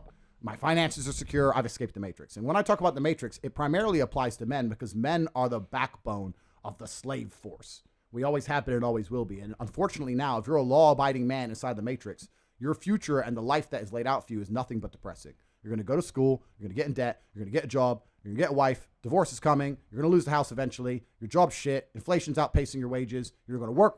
No one's going to appreciate it. Now you're old and your life's over. That is the matrix for 99% of men. And you need to find a way to escape it. And I guess I was kind of fortunate from a young age. I always knew that the matrix was coming and that the system is designed to oppress. The people who make the rules do not make the rules for the benefit of us. They make the rules for the benefit of the people who make the rules. And I knew that. And I think every person intrinsically knows that. Like if it's 4 a.m. and you're sitting in a gas station and a Lambo pulls up, you're probably thinking drug dealer or criminal. You're not thinking, oh, he definitely went to school. Yeah. No, so everyone knows this, right? That's true. So you have to find a way to escape the matrix to some degree. Well, wait, let me stop you. When you say you intrinsically knew this, I feel like a lot of people would assume that somebody is giving you some guidance too. Like, did you have somebody that was, kind of laying some of this out to you, like a male figure that was informing you a bit? Yeah, I was lucky enough to have the most fantastic father on the planet. So my dad did make a lot of things very clear to me from a young age. My father was a chess grandmaster. Yeah. And he was a nomadic individual. So he lived in a car or in random hotels and floated around the world playing chess. Man, these chess grandmasters are all like so smart that becomes like a common thing. They're so smart that they're socially weird. Yeah. So like my father was socially strange, but he was a genius. And on top of that, he's like a 6'4" black dude. So it's very unusual, like a chess grandmaster, but he's also physically intimidating. Yeah. But he's also socially weird. So he's a kind of weird guy to be around. Yeah. But he was nomadic and he was just hustling. Sometimes he'd have to go down the local chess park and just hustle for dollars to eat. And other times he's beating grandmasters for 20, 30 grand paychecks. So it's it was an interesting life. And he taught me a lot about the fact that the system is absolutely broken. It's designed to oppress. And that the majority of people who stick to the rules are going to lose. I don't want to sit here on a podcast that goes out to this many people and encourage anyone to break the law in any form. Of course. But the idea of the law-abiding citizen has been decimated in real time. In the last 3 years ago, you could stand there and proudly say, I'm a law-abiding citizen. The last 2 years, if they have not taught you that being a law-abiding citizen is going to turn you nothing into a fucking experiment for Big Pharma, then you're an idiot. You can no longer obey the law. And I'm not saying you have to break the law, but you need to find a way to do what the elites do, which is bend the law. Yeah. You can no longer sit there and go, I'm just going to follow the rules and it's going to be okay. No, it isn't. And if you're a man, it's your job to find a way to not be sticking to those rules enough to escape the matrix and become free. Because what's actually most crazy about this period of history is that it's actually the easiest time in human history to become rich. And the reason for that is because there's so many people inside the matrix being destroyed. Money has to go somewhere. I've made so much money during COVID. It's absolutely incredible, right? Yeah. And a whole bunch of people got lucky. You buy a crypto coin, it fucking goes up 100x and this kind of crap. That like shit's there's money wild. just flowing around the world. May I ask, because the audience would, we've been following you, and how do you generate your income?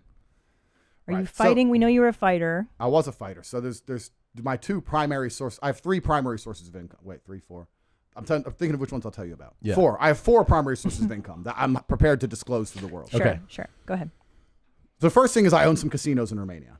Fantastic. The story of how I opened them is long, but I'll make it very, very short. There was a guy who owns 400 casinos, 3 brothers, mafia guys. They own 400 casinos throughout Eastern Europe. I came up to him and said, look, I want to do a franchise with you. They said, we're not interested in franchises. We have enough money. We just open them ourselves. We turn over 10 million euros a day. Why do I need your franchise? Eventually, I came up with a plan. And I said, look, how about this? I'll open up your locations directly next to your biggest competitor. So I'll go to war for you next to the competitor. Worst case, the location doesn't pay any money, but at least it takes money from your competitor. I'll give you a percentage of turnover, so even if it doesn't make profit, you make money. I'll take all the financial risk. They agreed. I started opening up next to their biggest competitor.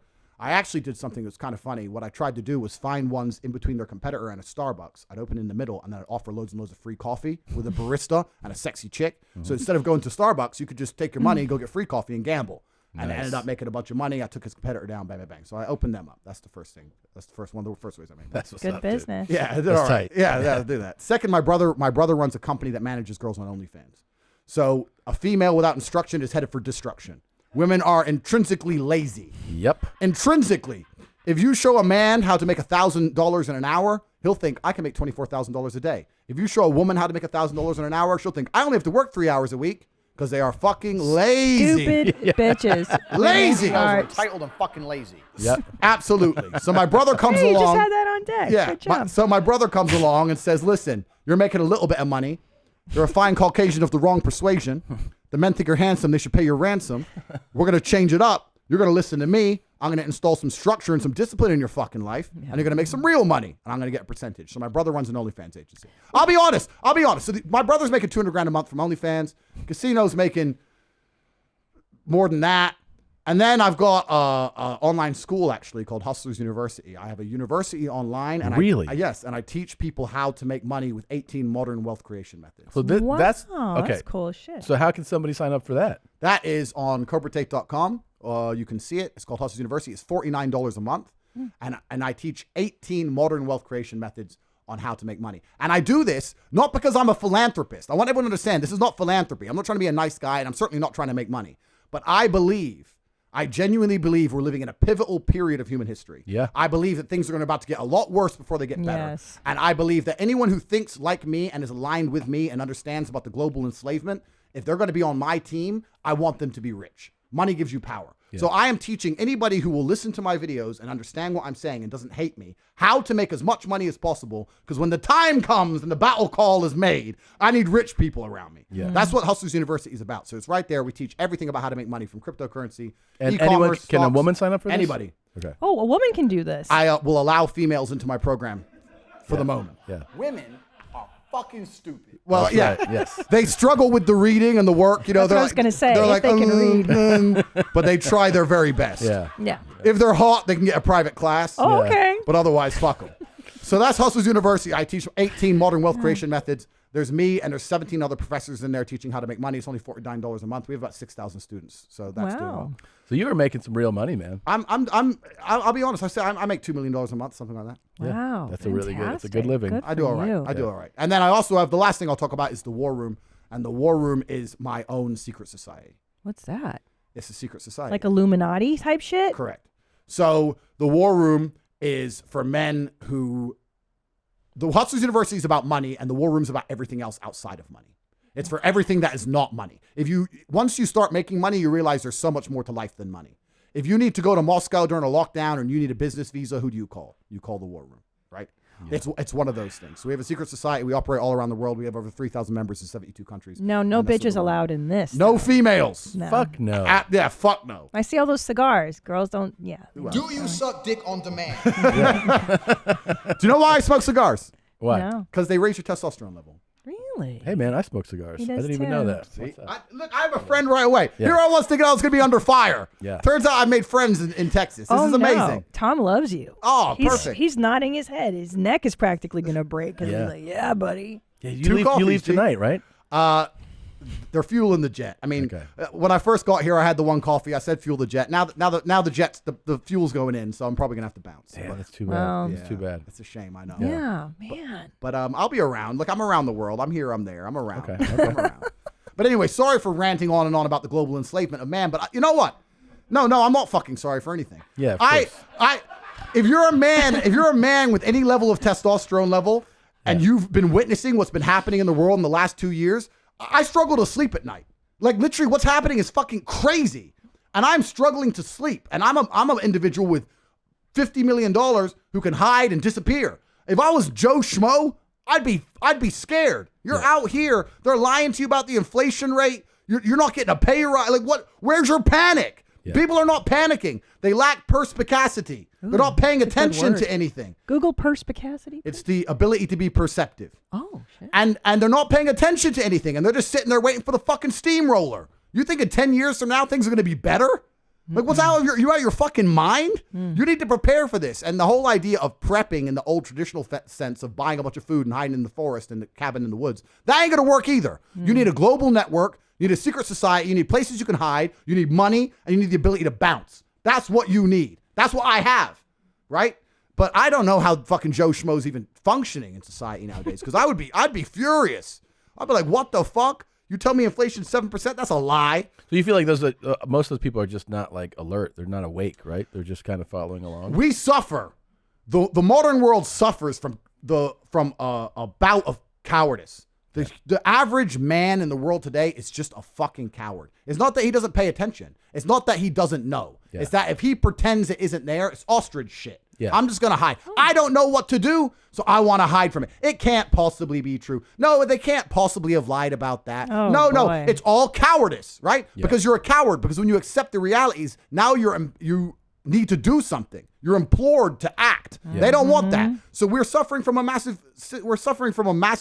pandemic of cowardice. That's the only pandemic in the world today. I see it. Men say it all the time. Well, it's not that bad. You know it's that bad. You're just too pussy to admit it because you don't know what to fucking do about it. That's the thing, though, is that they don't know what to do. They don't know what to do. Yeah. Well, I'll tell them what to do. Join Hustlers University, get some money, join the war room, prove yourself amongst a society of men which are doing something. Look, we're not breaking any laws, fucking FBI. You can join as much as you want. All we're doing is we're sitting around, men who understand. I'm a chess player, right? My father was a chess player. I truly have no intention of changing the world. I have no political affiliation. I'm not Republican. I'm not Democrat. I'm not right. I'm not left. I don't believe in changing the rules of the game. I believe in winning. In chess, when you look at the board, you don't sit there and go, I'm losing. I wish a pawn could move that way. That's stupid because that's not the game. Right. What I do believe in saying is, okay, I'm fucked, but what's the best possible move? Yes. And what you'll actually notice is a grandmaster, you play a grandmaster at chess, he is sticking to the same rules as you. He's within the same constraints, but he will destroy you because he has a better understanding of the rules. I'm not out to change any rules. My society is not out to change any rules. The society can stay exactly as it is, can be as corrupt as it is. Don't give a fuck. I have no political affiliation. I don't care who's president. Don't care. All I care about is analyzing the chessboard and making the most intelligent move for myself and my people. Well, life is too short for you to change the whole system. You're not going to do it in this lifetime or the next. By the way, did your father teach you how to play? Yes. Oh, so that must have been a crazy. Yeah, but I'm still. Yeah, it is. But you know what? What's truth it's kind of upsetting to some degrees. I'm still crap. Like I'm good, but I'm shit. Right. Because right. I could play any normal person and smoke them. Yeah. In ELO and chess terms, I'm around 1800. I don't know if anyone knows what that is. But my father was a master. He was like 2500, and it's amazing how good these people are at chess. My father used to beat me at chess from the other room. Wow. So I'd have the board. He'd be cooking dinner. I'd say E4, C5, knight F3, knight C6. And he'd just read it out while cooking dinner and smoke me without looking at a chessboard. It's incredible. Yeah. And then when you moved to the UK, though, because I'm interested in this, you got into kickboxing, right? You got into fighting. Well, it's a logical jump, no? Yeah, of course. Yeah. Most chess guys, you're like, I don't want to fuck with this guy. He'll kick my ass. But like, how did you stumble into fighting? I lost my chess coach because my father stayed in America. So I lost my chess coach, and I decided to do something that's similar. And to me, chess is war. Kickboxing is war. It's one-on-one. There's no luck. There's no team that's there to help you or save you. And you have to be ruthless. You have to crush your opponent, absolutely. And also another thing about chess and fighting that's completely the same is if you lose, somewhere you made a mistake. There's no luck involved. Right. Doesn't matter how good you were doing. There's no such thing as a lucky punch. If he catches you and you go, he's training to punch people in the face. He just punched you in the face. Yeah. There's no such thing as a lucky punch. Yeah. If you lose at some point in life, I was about to apply it to life. If you lose at some point in chess, you made a mistake. If you lose in fighting, at some point you made a mistake. And in life, I believe if you lose at some point in life, you got complacent, you made a mistake. Even with a complete black swan event like COVID, if you're going to allow yourself to be completely decimated and you did not have any kind of preparation plan or any kind of network that could help you or any kind of moves to make, you made a mistake. So I apply that. So when I couldn't play chess anymore, I thought, well, everything I love about chess, I'm confined in fighting. So I started beating people up. Did you figure out, because fighting is one of those things that's interesting, you know, the younger you start, the better chance you have. So, but then it's kind of one of those, like with most athletics, you figure out pretty quickly whether you have a skill for it. You know what I mean? Like you could try something, you're like, I'm just average at this. Were you a natural fighter? I was good at it right away. Right away. Yeah, I started when I was like 17. I've had 87 fights. A lot of fights. Yeah. Have you broken someone's bones? Have I broken someone's bones? I've broken a bunch of bones. How does that feel? Great. Yeah. Fuck them. Yeah. No, seriously, like I'm being serious. I don't give the a first fuck. time you broke somebody's bones, were you like, was it rad? Was it like a hunter when they kill a big moose? No, you know what it is. "Fuck So there's a video of, you can actually find it if you go to YouTube and you look in my highlight reel. There's a video of me fighting in Macedonia in the World Championships. I was representing the USA and I fought a German fighter. If you type into to YouTube Andrew Tate highlights, it'll come up. And there's me against a German guy. And when I knocked him out badly, seeing him on the floor was, that's it, the top one. Seeing him on the floor, you'll scroll through, you see a guy in German shorts. Seeing him on the floor was kind of cool. But you know what was much cooler? Seeing the look on his wife's face. Whoa. Yeah. Oh, no. Because I know she left him. Well, you just saw your man get beaten the fuck out of. Yeah. Well, you're going to suck his dick. No. There we go. Here we go. So watch in about 45 seconds from here, you'll see. But yeah, it's primal. Like once you've done fighting, you can't beat anybody at anything else because, I beat him at basketball. Well, who fucking cares? A ball on the net. Like who gives a shit, right? Beating a dude up is different. Yeah. So like it kind of destroys all other sports because everything else is boring. Absolutely. In comparison. Yeah. But then the fight is like, it's primal. It's the, here we go. Like you said, there's nothing. There you go. Oh, Jesus. Yeah, dude. Look at his strut. Did you see his strut? But you also. The walk away is the best, dude. Yeah, fuck him. He was like- Boom. Pussy. Now when I go Germany, they tell me to put the vaccine. When you do your vaccine passport, I'm like, listen, you didn't see what I do the last fucking Germany. Talk shit. Shut the fuck up. You know what's funny as well? Because money protects me. Let me tell you, I was in Munich and the police are walking around, mask. I pull up to the Kopinski in a fucking Ferrari 812 Superfast. I walk in the reception. Sir, would you like a mask? No, I would not. Thank you. Keep walking. And I noticed that money protects you, right? When you're a big dude walking with confidence, pulling up in a $300,000 car, staying in the penthouse, they're more scared to tell you to do things than if you're just Joe Schmo. I know they shouldn't be, but they are. They are. The staff are like, oh, who the fuck's that guy? I'll just let him. He doesn't wear one. But with the average person, they're over there, mask. Me and my brother, we've walked around and broke every single fucking COVID restriction since the dawn of this shit. All of it. We just walk around saying, make me. I'll call the police. Call them. By the time they get here, I'm bouncing. I'm gone. I walked into a fucking coffee shop in Germany. I was like, bro, latte. He goes, you need a mask. I said, there's only you and me in here. Are you scared of COVID? He goes, no, but it's the rules. I said, have Germans not yet learned about blindly complying with governments? Have you read a history book? No. Oh, I said, there's no police here. Stop shitting yourself. What are you afraid of? Yeah. Like, you're such a fucking coward. Make my coffee. No wonder you're a barista, you pussy. Fucking unbelievable. I had to cuss this German guy out, tell him he's a bitch. Get back in the fucking McLaren. Get a drive-through coffee. It's unbelievable. It's crazy. That is insane. It's fucking insane. It's insanity. It's just male cowardice. And by the way, you are so right about anytime. You don't even have to be wealthy to do this. If you walk through a place with your shoulders back and your head high, it doesn't matter. And you just walk with purpose. Yep. Anybody who tries to give you an instruction, if you're just like, I don't think so, then most of the time they'll be like, okay, I'm not supposed to talk to that person. 99% of the time. And that's how all this shit ends. I said this to someone. Someone came to me and said, what do we actually do about this? I said, listen, don't get kicked off flights. Don't get put on no-fly lists. No. Yeah. If you have to wear a mask, wear a mask. My argument is very simple.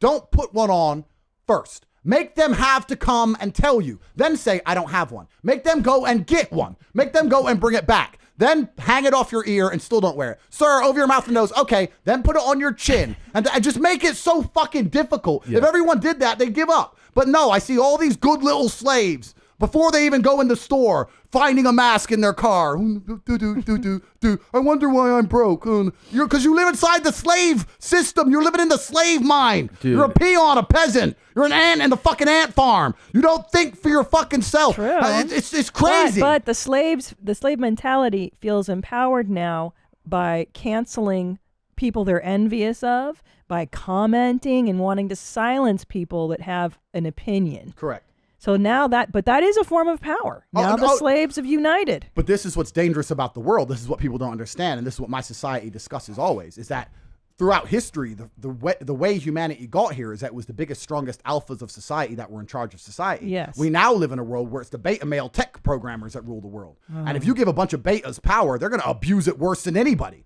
Have you ever given a weak man power? You see what they do with it? Because they've never felt powerful. You can give me power. We talk about all the shit I do with women on a serious level, right? If a woman trusts me and she gives me power over her in a relationship, I'm going to take care of her in every single way. I'm not going to fucking abuse her. I felt powerful my whole life. I kick the shit out of dudes. I'm never going to hit a chick. Why would I, right? You give a beta male power, look what they do. Because they've never felt powerful. And men have a natural masculine imperative for power. Everything we discussed earlier. We talked about men want status, right? So you give weak men power, they're going to exploit it. And the weakest members of society are now becoming the most powerful members of society. And they can control fucking information. It's the end of the world.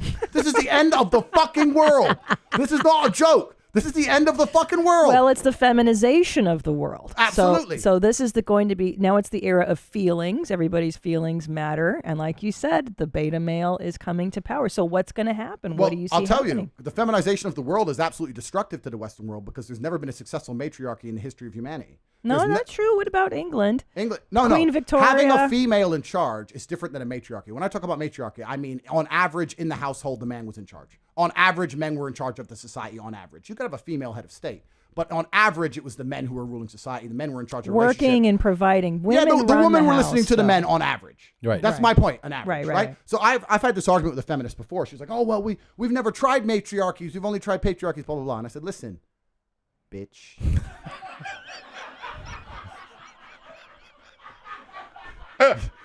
Yes, they have been tried. But the problem is this. Yeah. The closer you are to the base level of survival, the more people naturally revert to their gender roles. If 10 men and 10 women were on a boat and they got shipwrecked, the men would instantly start shelter, fire, hunting, and the women would start doing the women things. When you get rid of all the crap and all the society and all the programming, people will revert to their gender roles. The reason we do that is because it gives us the best possible chance of survival. That's why in poor countries where survival is harder, people are closer to their natural gender roles. Totally. Right? Totally. So that makes sense as a whole. So this feminist is saying to me, oh yeah, but we've never tried a matriarchy. I said, no, I'm sure it's been tried. The problem is it's very, very difficult to survive under a matriarchy. It's not the natural gender roles. And the matriarchies that did exist in humanity, I'm sure they existed. The reason we don't discuss them is they never even got a chance to create any history because they were fucking decimated by the patriarchies.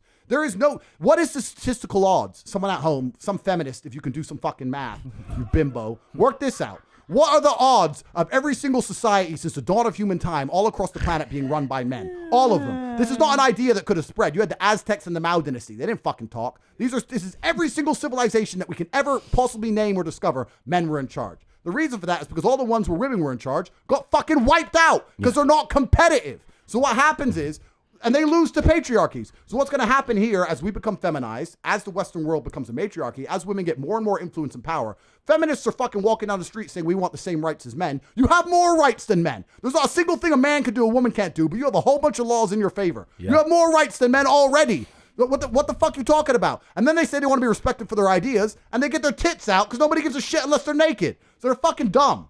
The whole point is that the matriarchy that we are creating in the West is no longer going to be competitive in the long run. We are not going to be competitive. And I'm not going to say what the competition is, but whatever the competition is, if men retain control, we are going to fucking lose. The world is cyclical. I live in Eastern Europe now, right?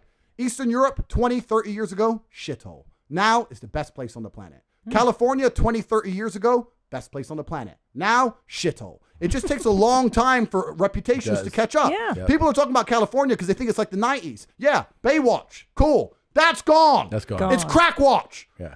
Homeless Watch. Yeah. That's all they got over there now. Tax watch. So as the world catches up and as things change, any society that retains its patriarchal roots, it's going to outcompete the West. I really do think that the Western world, along with America, is fucking finished. And I think if you have half a brain as a man here in the Western world, you need to get some money. I'll teach you in Hustlers University. Get in a society that understands that, and we teach you how to prepare for it. I'm not trying to change it. I'm just trying to make the smartest move on the chessboard.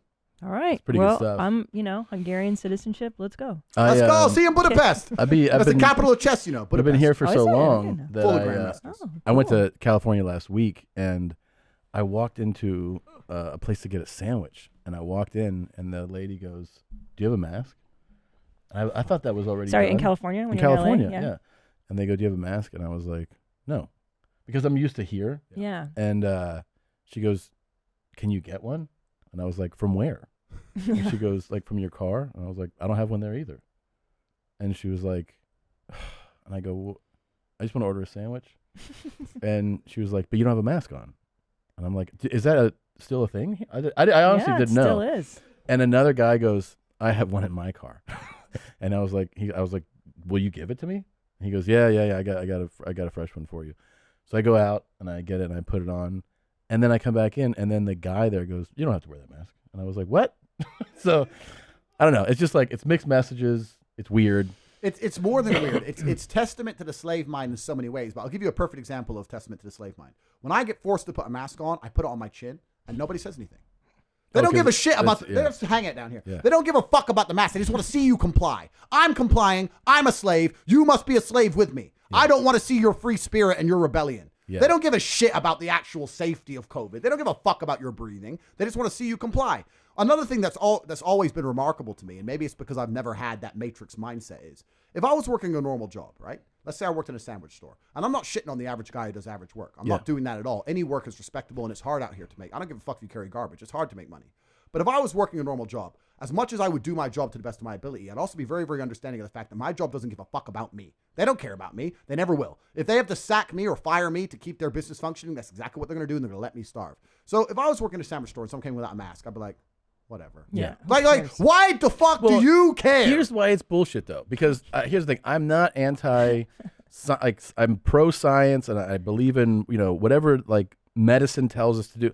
But here's the inconsistency, the bullshit of masks, is that, even on a flight, right, you have to wear them. And then they're like, you can take it off to eat and drink. Yeah. So, like, you can take it off. It's social conditioning. It is. We went to a show yesterday, and when you get there, they're like, "Oh," because we walk in like this, and they have a little bag with masks. Like, you grab a mask, and I'm like, "Okay." So I grab a mask, I put it on, and we walk in the lobby. Everyone has masks on, and then you sit in your seat, and they're like, "You can take your mask off now." So for 10 feet, but you're around everybody that was in the lobby, and they're sitting next to you now. But so it doesn't make any sense. They are conditioning you to blindly comply. It doesn't need to make sense. It starts in school. Sit at the desk. Blindly 7:45. You're out by 3. No. It's docile bodies from the minute you're born. Yeah. They want slaves inside the matrix, inside of the machine. They were teaching you to not think for yourself and to blindly comply. It starts with the mask. Yeah. Blindly put the mask on. Blindly get the injections. Blindly. They don't want you to think. If you think and realize it doesn't make sense, you're no good to them. They don't want you smart enough to think for yourself. They want you smart enough to pay your taxes, and that's about it. Like, they don't give a shit. It's really, I use the word slave, and people think I'm being dramatic. I'm not being dramatic. If you think wearing a mask for 4 feet is saving lives, you are absolutely, completely a slave. Yeah. You're a slave. You're owned. You're totally owned. And there's so many people out here who are actually genuinely owned. At the height of this COVID nonsense, at the real height of it, the number of times I and there's certain countries I'll behave, on a flight I'll behave, there's certain times, right? But I was in Spain. I'm flexing, doing my thing, in the Ferrari, being a G. Yeah. Leave me the fuck alone. Got a Spanish bitch. My life's fine. Yeah. Pull up to the gas station, put gas in the Ferrari, walk in. Mask. No, I ain't got one. Well, then I won't serve you. So the gas is free? Because I'll put gas in. You want money or not? Because I'll leave right now. The gas is free. I call police. It's like, fucking call them. So I take the euros and I throw it on the floor. Get out. Go to get in the fucking Ferrari. I'm paid now. Yeah. I paid you. Go to get in the Ferrari. Some guy goes, "You should have respect." I said, "Respect for what?" He goes, "You should wear a mask." I said, "I don't wear a mask where I'm from." He goes, "Well, you're in Spain now." I said, "Your government should have respect for you instead of making you a fucking slave, dickhead." "No, you must wear a mask. You must wear a mask." And I just said, and this is one of the great things about physical confrontation, which I'm not trying to advocate, but sometimes it's just a very easy way to make people go away. I'm like, "Bro, do you want to fight me over a fucking mask? Come, somebody put a fucking mask on." And he shits himself and walks up. See, so then fuck off. Like, back in the Ferrari, go fuck the Spanish bitch, conquer their country. Yeah. That's right. Spaniards. I took her. She's done with. Done. I took your prize possession. She's messed up. Whichever Spanish man gets with her next, he'll be like, "Why is she always starting arguments with me? Why is she never happy?" Because she's dreaming of the night she had with me. She's unhappy with you and you'll never be able to please her. She's widowed forever. It's done. Fuck you, Spain. That's what you have to tell me to put a fucking mask on. I might have gone easy on her pussy if it wasn't for that little fucking Pedro motherfucker coming to me trying to tell me to do shit. That's what happens. That's what happens. That's what happens. That's what happens. Spain's done. What happens. Nobody go there. You might run into her. It's done. It's a mess. Yep. Well, don't you feel it's silly? Like, we've had COVID. On top of it, you've traveled the world the whole time. I feel like you've been exposed to every fucking strain of every it. strain. There's for sure. no way. I think I have one now. I'm sure you do. Yeah. Like, what the Whatever. fuck Yeah, are we whatever. doing this Yeah. for? Like, we've all gotten We're it. doing this because it's a perfect opportunity for the New World Order to usher in something other than protection and safety. It's always been the same playbook. It's you know what's really amazing to me? Especially like in Romania, I was going on a tour and I was doing a tour of the country because it's really beautiful and I was seeing all the nature side that, and I had these 2 tour guides. They're really nice people, but they're like kind of liberal. And they're complying with all this COVID shit. And I said, don't you understand that if this was the 1930s, you'd literally be the Nazis? Don't you understand that you're thinking back, oh, I'd never would have helped the Nazis. You're blind compliance. It's the same fucking playbook. You're not thinking for yourself. Does that not cross your mind? And like, oh no, but I know someone who got sick. You've always known people who got sick. Your entire life you knew somebody who got the cold. Why is that now justification for the absolute decimation of your civil rights? It doesn't make sense. The biggest paradigm shift from all this crap that's actually genuinely dangerous is, as humans, we have all, for our entire lives, walked around spreading antigens to some people. You've given someone a cold. You've given someone a cough. I've given someone the flu. We've always done that. It's been a normal part of human life. We were never seen as bad people for existing and accidentally passing on a disease, right? Now they've shifted the paradigm. So if you pass on COVID, you're guilty. How the fuck does that work? Yeah. And how does that ever end? And how do you ever put an end to this where it's not just deeper and deeper and deeper restrictions and more and more and more control? And it doesn't even fix anything. It's absolutely incredible that people are not awake enough to see what's fucking happening. Well, because they have such a short memory of history. I mean, literally what you're talking about happened. My dad was born at that time. Yep. And like, it's already been forgotten. Yep. Communism, forgotten. Yep. And we want the same fucking policies that the communists had. That's nutty. I completely agree, but there's also another huge element to all this, and it's the perma distraction. Yeah. And this is why that's always been in America, though. People also like to say that they've heard enough already about. That's one of my favorites. Yeah, you're ostrich, cowards. But when they've heard enough about something horrific, like when you hear people go like, "All right," with the Holocaust, yeah, you're like, well, kind of a big. We could probably keep talking about it. It's not like it's not a little thing that happened. Humans are susceptible to doing crazy shit like that. Yeah, of course. That's what fucking happened. We're going through something similar, not killing people. But this is the thing. When I talk to people about this, there's some people who totally understand and some people who are just so perma distracted. And when I was saying earlier about like the women in the household and that kind of thing, I'm not trying to say women can't have opinions, but my point is there's a whole bunch of men out here who genuinely know that this COVID shit's out of control, but they're too busy arguing with their wife to do anything about it. Right. They're preoccupied. If it's not your wife, it's a video game. It's not your video game. It's a job. It's not a job. It's politics or whatever. Some other distraction. It's all garbage. When Rome was losing, all they did was have endless circuses to keep you distracted from the losing war. The world we live in today, they try very hard to prevent you from curating your reality. You're constantly distracted by everything, and it's hard to focus on nearly anything. And they do that on purpose. For you to go stand out in the rain and protest, that takes focus. They want you distracted. They want arguments in the household. They want blacks to hate the whites, Republicans to hate Democrats. They want us all arguing with each other, for all of us to hate our neighbor, and us all to be so distracted and selfish and self-absorbed that we can't think beyond ourselves. That's what they're trying to do to us, and it's absolutely and utterly worked. It works. There's very few of these people, and look what they've fucking done to the entire world. It's absolutely insane. And before I get offed, I'd never commit suicide. So let's put that there. Yeah. But it's crazy. It's really crazy. And I don't think I'm on a hit list because I'm full of shit, right? I'm some millionaire with a bunch of bitches, bunch of cars. Tate's full of shit. I'm full of shit. Cool. But if you're still living inside the Matrix, we'll talk in 20 years and see who's full of shit. Yeah. Because I'm free and I'm staying free. I don't want to change the system. I'm not out to change nothing. But it's remarkable to me that people aren't awake. It's like it's because fucking they don't incredible. teach you in school unless you seek this kind of thinking. Like I studied, everybody knows I say it a million times, but when I studied philosophy, you read these books by Baudrillard, these French thinkers, these anti-establishment people. You have to seek out these kind of thinkers to even have access to these types of crazy thoughts that aren't sometimes that fucking crazy, as we learned in the last few years. I never thought in my life I would live in Texas. Never in my life. I grew up as an Angelino. Never. Yeah. And the world changed very much. I haven't been LA in a long time, but I've only heard the stories of how it's gone downhill or whatever. Yeah, I mean, look, there's still great parts of LA. I there's still love my fucking yeah, city. It's still 818 till I die. It's still like LA is still one of the great cities, but it definitely has changed. You can't act like it hasn't changed. Like when a lot of people there. I mean, your head would have to be in the ground to not acknowledge that it's different. What it's is it? different. Ostrich. Yeah, ostrich. That's Yeah. it. Cowardice. Ostrich. Yeah, Ostrich. It's an easy solution. Cowardice is an easy solution to everything. We can move along. We can move beyond from COVID and talk about other things, right? But cowardice is an easy solution for nearly everything. That's why it's so prevalent. Because when you're a coward, you can make an excuse to do nearly anything. Oh, I should have done this, but maybe there's a risk of. There's always a fucking risk. There's a risk with everything involved. If you get to be a coward, now you have the excuse to do nothing. And that's what people want because they're all lazy fucks. Well, the good news is there used to be in the 80s, the 90s, a great way to be a coward, right? You clock out, you go home, you have a Coke and a smile, you sit in your lounge chair, and you watch fucking Friends, okay? But even that life has been taken away. There is no middle class existence anymore. So now it's like, what are you doing, dude? There's nothing for you now. And as I keep going back to COVID, I don't want to. But, in fact, let's change subject. I keep going back to COVID. I could talk about it forever. If you've listened to the show for a while, you know that I am obsessed with playing Best Fiends year-round. I love Best Fiends. I play it on every flight I go on. I am now up to level 155. Hello. I don't mean to brag. Pretty good at this stuff now. I love it.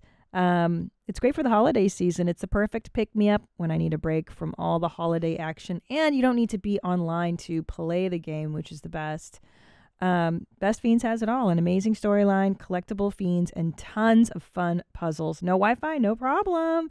So even if your holiday travels takes you off the beaten path, you can still play Best Fiends. There's always a fresh challenge waiting for me when I need a mental pick-me-up. And also, it's not so crazy hard that you're like stressed out and bummed out by the game. Download Best Fiends free today on the App Store or Google Play. That's friends without the R, Best Fiends. The new year is a great time to focus on what's most important to you. Whether it's saving money by ordering less takeout, learning to cook, or prioritizing your wellness, HelloFresh is here to help with endless options to make cooking at home simple and enjoyable. HelloFresh delivers pre-portioned ingredients to your door, including farm-fresh produce that arrives within a week, so you get convenience without skimping on quality. Skip the trip to the grocery store, saving you the wait in long holiday lines and ensuring you don't waste money on excess food. And you know what I love? It is 72% cheaper than a restaurant meal, and it's actually, I think, better quality. And it's a fun thing to do with the family. Why not cook with your kids? Why not cook with the people you love? HelloFresh offers 50 menu and market items to choose from every week, including veggie, calorie smart, family friendly, and gourmet options. I love HelloFresh because they help me save so much money, and I love cooking with my family. Go to HelloFresh.com/mom16 and use code MOM16 for up to 16 free meals and 3 free gifts. Go to HelloFresh.com/mom16 and use code MOM16 for up to 16 free meals and 3 free gifts. I'll show you something. Here's some of the guys that also give like kind of lessons on women, and I wanted your thoughts on these. Okay. All right. So here's I'm gonna take my jacket off. Oh shit! Whoa! It's real now. Is it the It's gun real. show? Oh. Don't you dare We're bring in those Texas. out. We're in Texas. You got to, bro. We're gonna see the what is it? You have the Cobra on the arm, right? On the right. Oh shit, that's right. And Yeah, and let's can see. we discuss your accent as well, please? Yeah, it's fucked up. So what is this? I'm a like, mongrel. Oh, shit. what are you? I'm a Like, street dog. So you're from London, a little bit of London. And in there. U.S. He's American. by U.S. birth. American, yeah. And then what else is like South? We thought South Africa for a minute. South Africa? Well, Yeah. at first when you couldn't, because you actually have lived in different places, your accent isn't like clearly from somewhere. Right. Yeah. So it kind of sounds, you're kind of like, an wait, I amalgam. think he's British, but maybe not. Like, you know. Yeah, I was in America till I was about 10, between Washington, D.C. and this really awesome place called Indiana. Yeah. I was in Indiana, and then I moved to Luton, England. And Luton has a unique accent because no one's from England. Everyone's from Iraq. So it's kind of strange there. And then I grew up there, and then I spent a whole bunch of time in Eastern Europe. Okay. Yeah, so that's why it's kind of messed up. There's everything. different. And you brought the Cobra out. Let's see it, dude. We've been waiting to see this for it years. starts here and it goes all the way down here. Yeah. Oh, shit. It's the right hand. Yeah. Okay, it's the power, right? It's the power, yeah. That's right. That hand has delivered some fucking blows, man. We just saw Mr. Germany. I wonder what he's doing now, because that was a good 10 years You ago. hit him right on the button, too. That was... Fuck him. Yeah. That was like 10 years ago. You know what? You know what? I'm petty like this, right? I'd love to find him on Facebook, track him down, find his address, pull up in my Bugatti Chiron. Yes, I have one. Pull up out front in my $5 million car. Yeah. Like, hey, bro, just wondering how life's been since I kicked the fuck out of you. Because my life's gone pretty good. I mean, I got the Bugatti and a German bitch. You know what's about to happen to her. So what you doing? Oh, you're fat now. Safe. All right. See you later. Toodle-doo. You think I'm not going to make a YouTube series on this shit? Keep watching Tate Speech. Yeah. This is the future. Happy This New is Year. exactly what I'm going to do. Happy New Year. All right, here's one. Tell me what you think of this guy. He has, I think, this is about what he looks for in a woman. So you might cry because you can't have my cock, ladies. I'm sorry. You may fucking hate me for it. Been hated for it more than once. I am the fucking one. Fucks you hard. Wicked. Tears them twat lips to pieces. Ooh. Red and ravish. Fucking crazy shit. I am father cock, bitches. You must be 120 or less. You must be solid-minded. You must be fucking sexy. You must be grist, fucking sweet. I'm not gonna go for it unless you're not. So that's he watches Tate Speech. Yeah, he does. He does. He's just, he's a good list. 120 or less, dress sexy, kind of be compliant is what I got from that. You know the problem with this whole space, because I kind of accidentally got thrown into this whole red pill girl pickup space, and I don't really think I'm there so much. I really try and focus on masculine excellence, because a lot of the dudes in that space are trying to compensate massively. Like, there's only so much game you can learn if you're clearly a fucking dork, right? Yeah, right. When a nerd comes to me and goes, I'm a total nerd, I want to learn game. I'm like, bro, you need to learn more than game. Because you look like a bitch. My girlfriend will beat the fuck out of you. How do you help that guy? But he already knows the answers. How you help him is to tell him the truth, because he already knows what he needs to do. He's just not doing it. So what does he have to do? Just make a ton of money and it's not even about money and be successful and powerful. It's not even about money. He's got to grow a backbone to begin with. You got to grow a backbone, and you can do that by, if you improve your physicality, you usually improve your mentality along with it. Mm-hmm. And men are expected to be wise and interesting. He needs stories. You're not going to have stories unless you've taken risk. You need to get some balls. You need to get some balls and live a life. I told him, man, go get on the train in Portugal and ride it for 3 weeks all the way to Singapore and think about what a fucking punk you are. And at least you'll end it with some stories. Yeah. Like, what the fuck? Like, you have plenty of time to reflect on what a bitch you are. Go into the bathroom and look in the mirror, look deep in your eyes and say, yeah, I wouldn't fuck me either. Like, what do you want me to do? What do you want? What game do you want? Wait, you're scrawny as a motherfucker. Like, what do you want me to do? He has to look deep into his own eyes. Yeah, no. You have to look deep into your own eyes and say, I would never fuck you. Never. And that needs to change. That's actually my brother's saying. My brother. Look deep into your own eyes. My brother wakes up. That's hateful as fuck, dude. I like that a lot. My brother wakes up, and before we train, he hands me a cigar and a whiskey. And he goes, oh my God. He gives me this whiskey, and he goes, go to the mirror, look deep into your own eyes, and offer that man a drink. What does that fucking mean? It's really funny. That's fantastic. So, but my point is, a lot of these guys are absolutely and utterly delusional. And masculine excellence is genuinely the mental origin for all these things, right? You have to be very, very realistic of who you are and what you're aiming for. Well, let me tell you, this era does not want masculine excellence.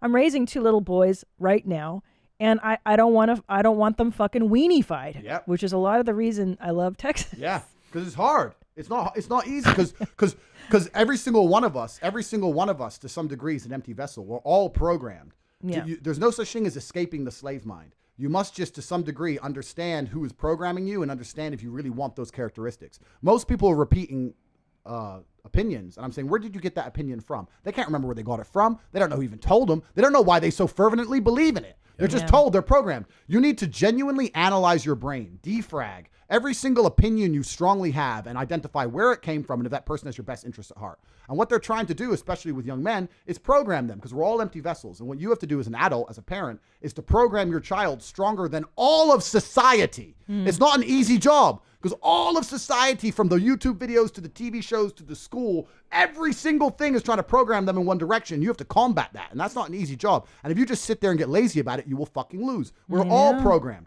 All of us are programmed to some degree. So it's a scary thing. As for this fat fuck,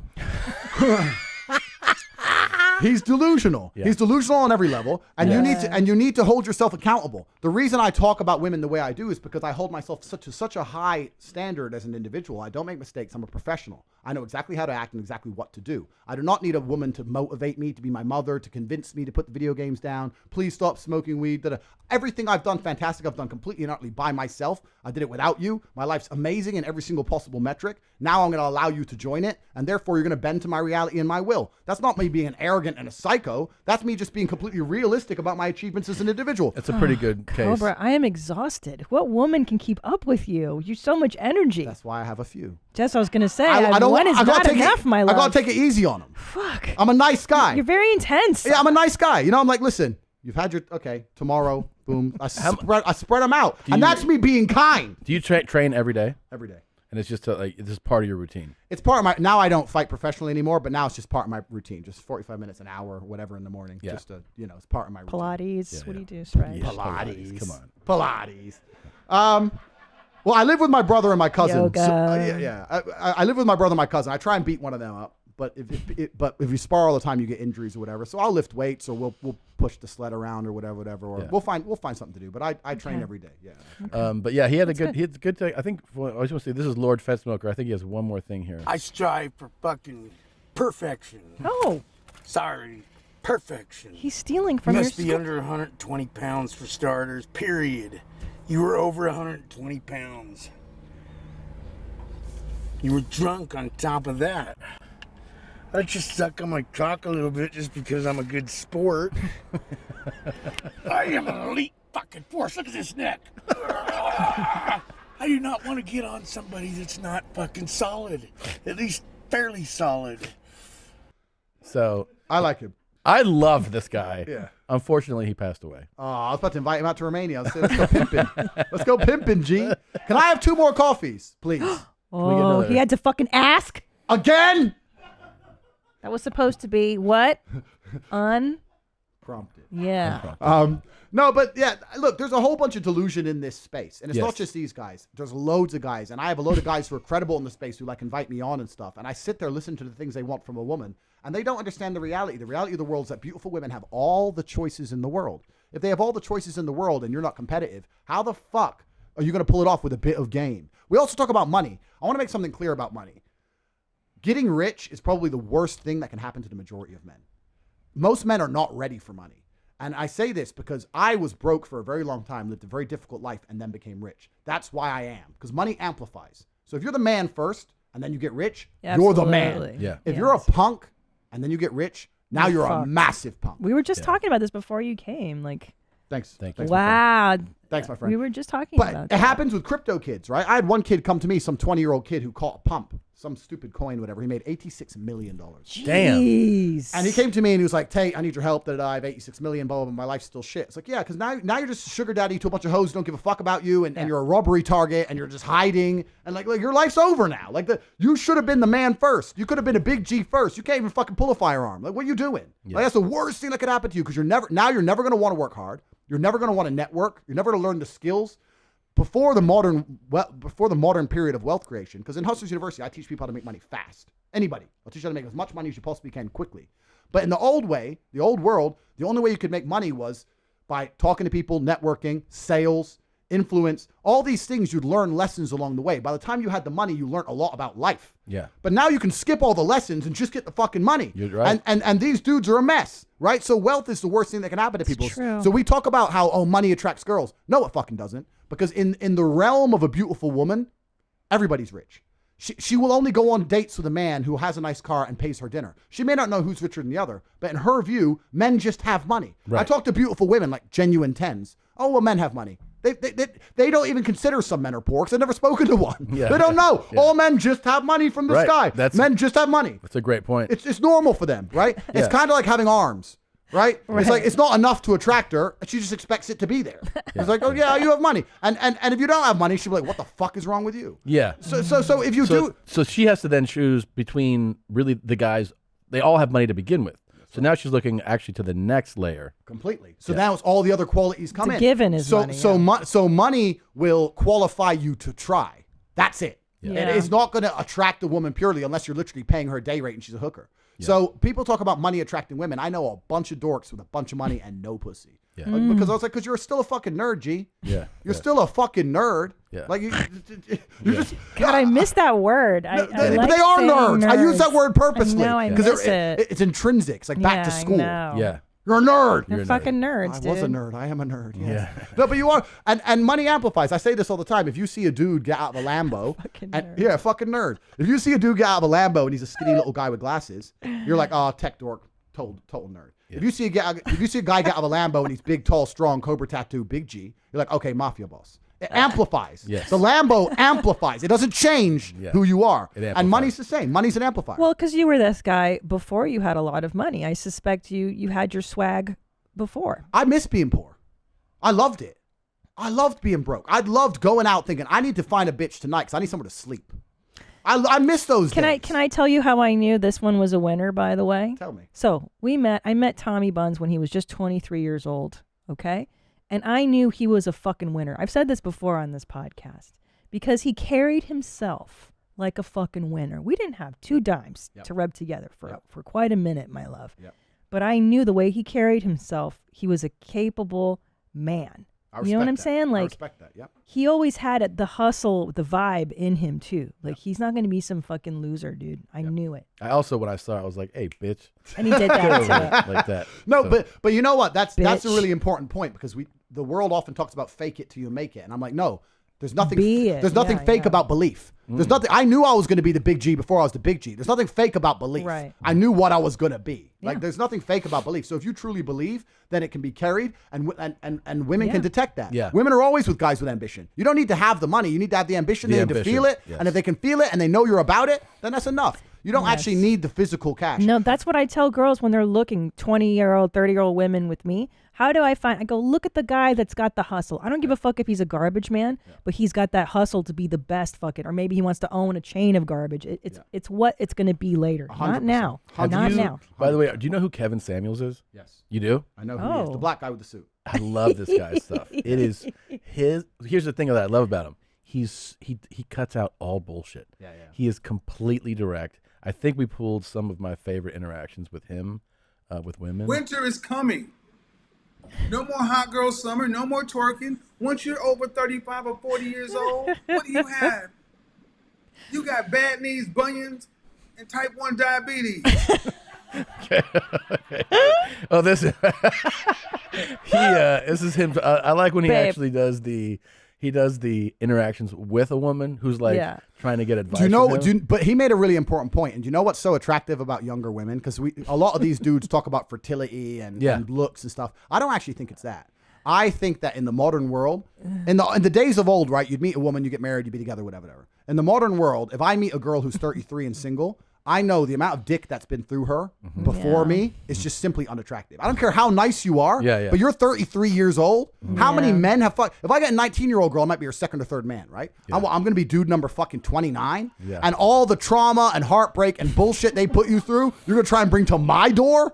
Yeah. Like, well, my last man cheated. I don't give a fuck. Yeah. Like, I don't care. Like, why is that my problem? So if you pick up older women, you have to accept they've been on the carousel longer. They've had more fucking rides, more spins. Yeah. I don't want that shit. So you'd like 19, 20. I want the younger she is, and Fresh slate. the younger and the more beautiful she is, the less men she slept with. Another reason I like beautiful women is not for the objective beauty. I say this all the time. If I see a truly beautiful girl, I'm not like, wow, she's beautiful. I'm like, you know what? She has so much choice. That cunt is so sorry. Yeah.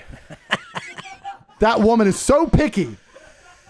Can't use that word. Oh, right. It's like the caviar of women, right? Yeah, Like she's so picky. Yeah. That she's going to be very, very selective with who she slept with. And you like that. Well, I like that she had less Yeah. men. Yeah. Like the most beautiful women on average have slept with less men than an average chick because average so chicks are true. insecure. Yeah. Right. So when I see a beautiful young woman, I know that she has a very low body count, and that and also but the truth is this: women's mentality is absolutely connected to sex. If a woman sleeps with a bunch of men, it's harder to penetrate her mind and make her fall in love with you. It is unattractive too. And it's unattractive. It is. But if she's had 30 dudes inside of her, she really gonna think, you know what, this guy's so special, or she's gonna think, you know what, he talked to me rude, I'll just go get a new guy. And that's what they think, right? So they're much harder to contain and control. Whereas if a woman's only been with a few guys, she's much more likely to fall in love with you, be a better partner, etc. Oh, so you're afraid of losing? Not afraid. The older one. Okay, you don't first, like to lose whoa. it. Use the word afraid. Yeah. I don't like that word. Hey, check your fucking self. I'm sorry.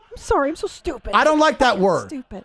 Because you don't like losing. No. Don't say that. You're competitive. You don't like to lose. I don't and like- you might no. lose the older woman. I don't like the word afraid. And the Okay. reason I'm very, very particular with how I speak, the reason I'm very, very particular with the things I say, and I'm very, very particular when people talk to me and I analyze certain words is because we live in a world now where semantics are used to our detriment. People are using very, very selective words and they're using them to control the world. E.g., pandemic. There isn't one, but they say it, so now it becomes true. So when you say the word afraid, it implies fear.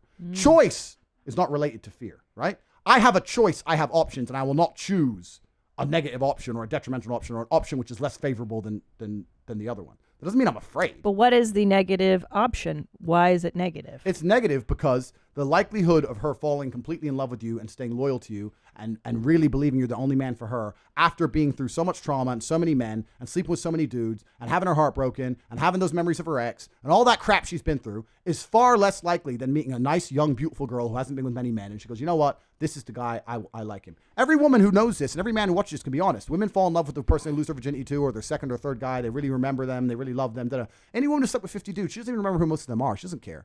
If a woman slept with a bunch of men before you, she's less likely to stick it out through a difficult period in a relationship. She's more likely to just say, you know what? New answers, new dick. That's a pretty good answer. And that's the truth. So why would I put myself in a position to be hurt? Not to be hurt, to waste my time. Yeah. Like it's a time waste, right? Women who have slept with a bunch of men are more likely I love you. What about those words, Cobra? That's beautiful. Keep going. Let's go. No, keep going. Let's have feelings together. Now, let me make something clear. If I meet a beautiful 30-year-old woman, I'm not saying I won't sleep with her. That's pretty fucking old. Yeah. 30. I know. What are you, crazy?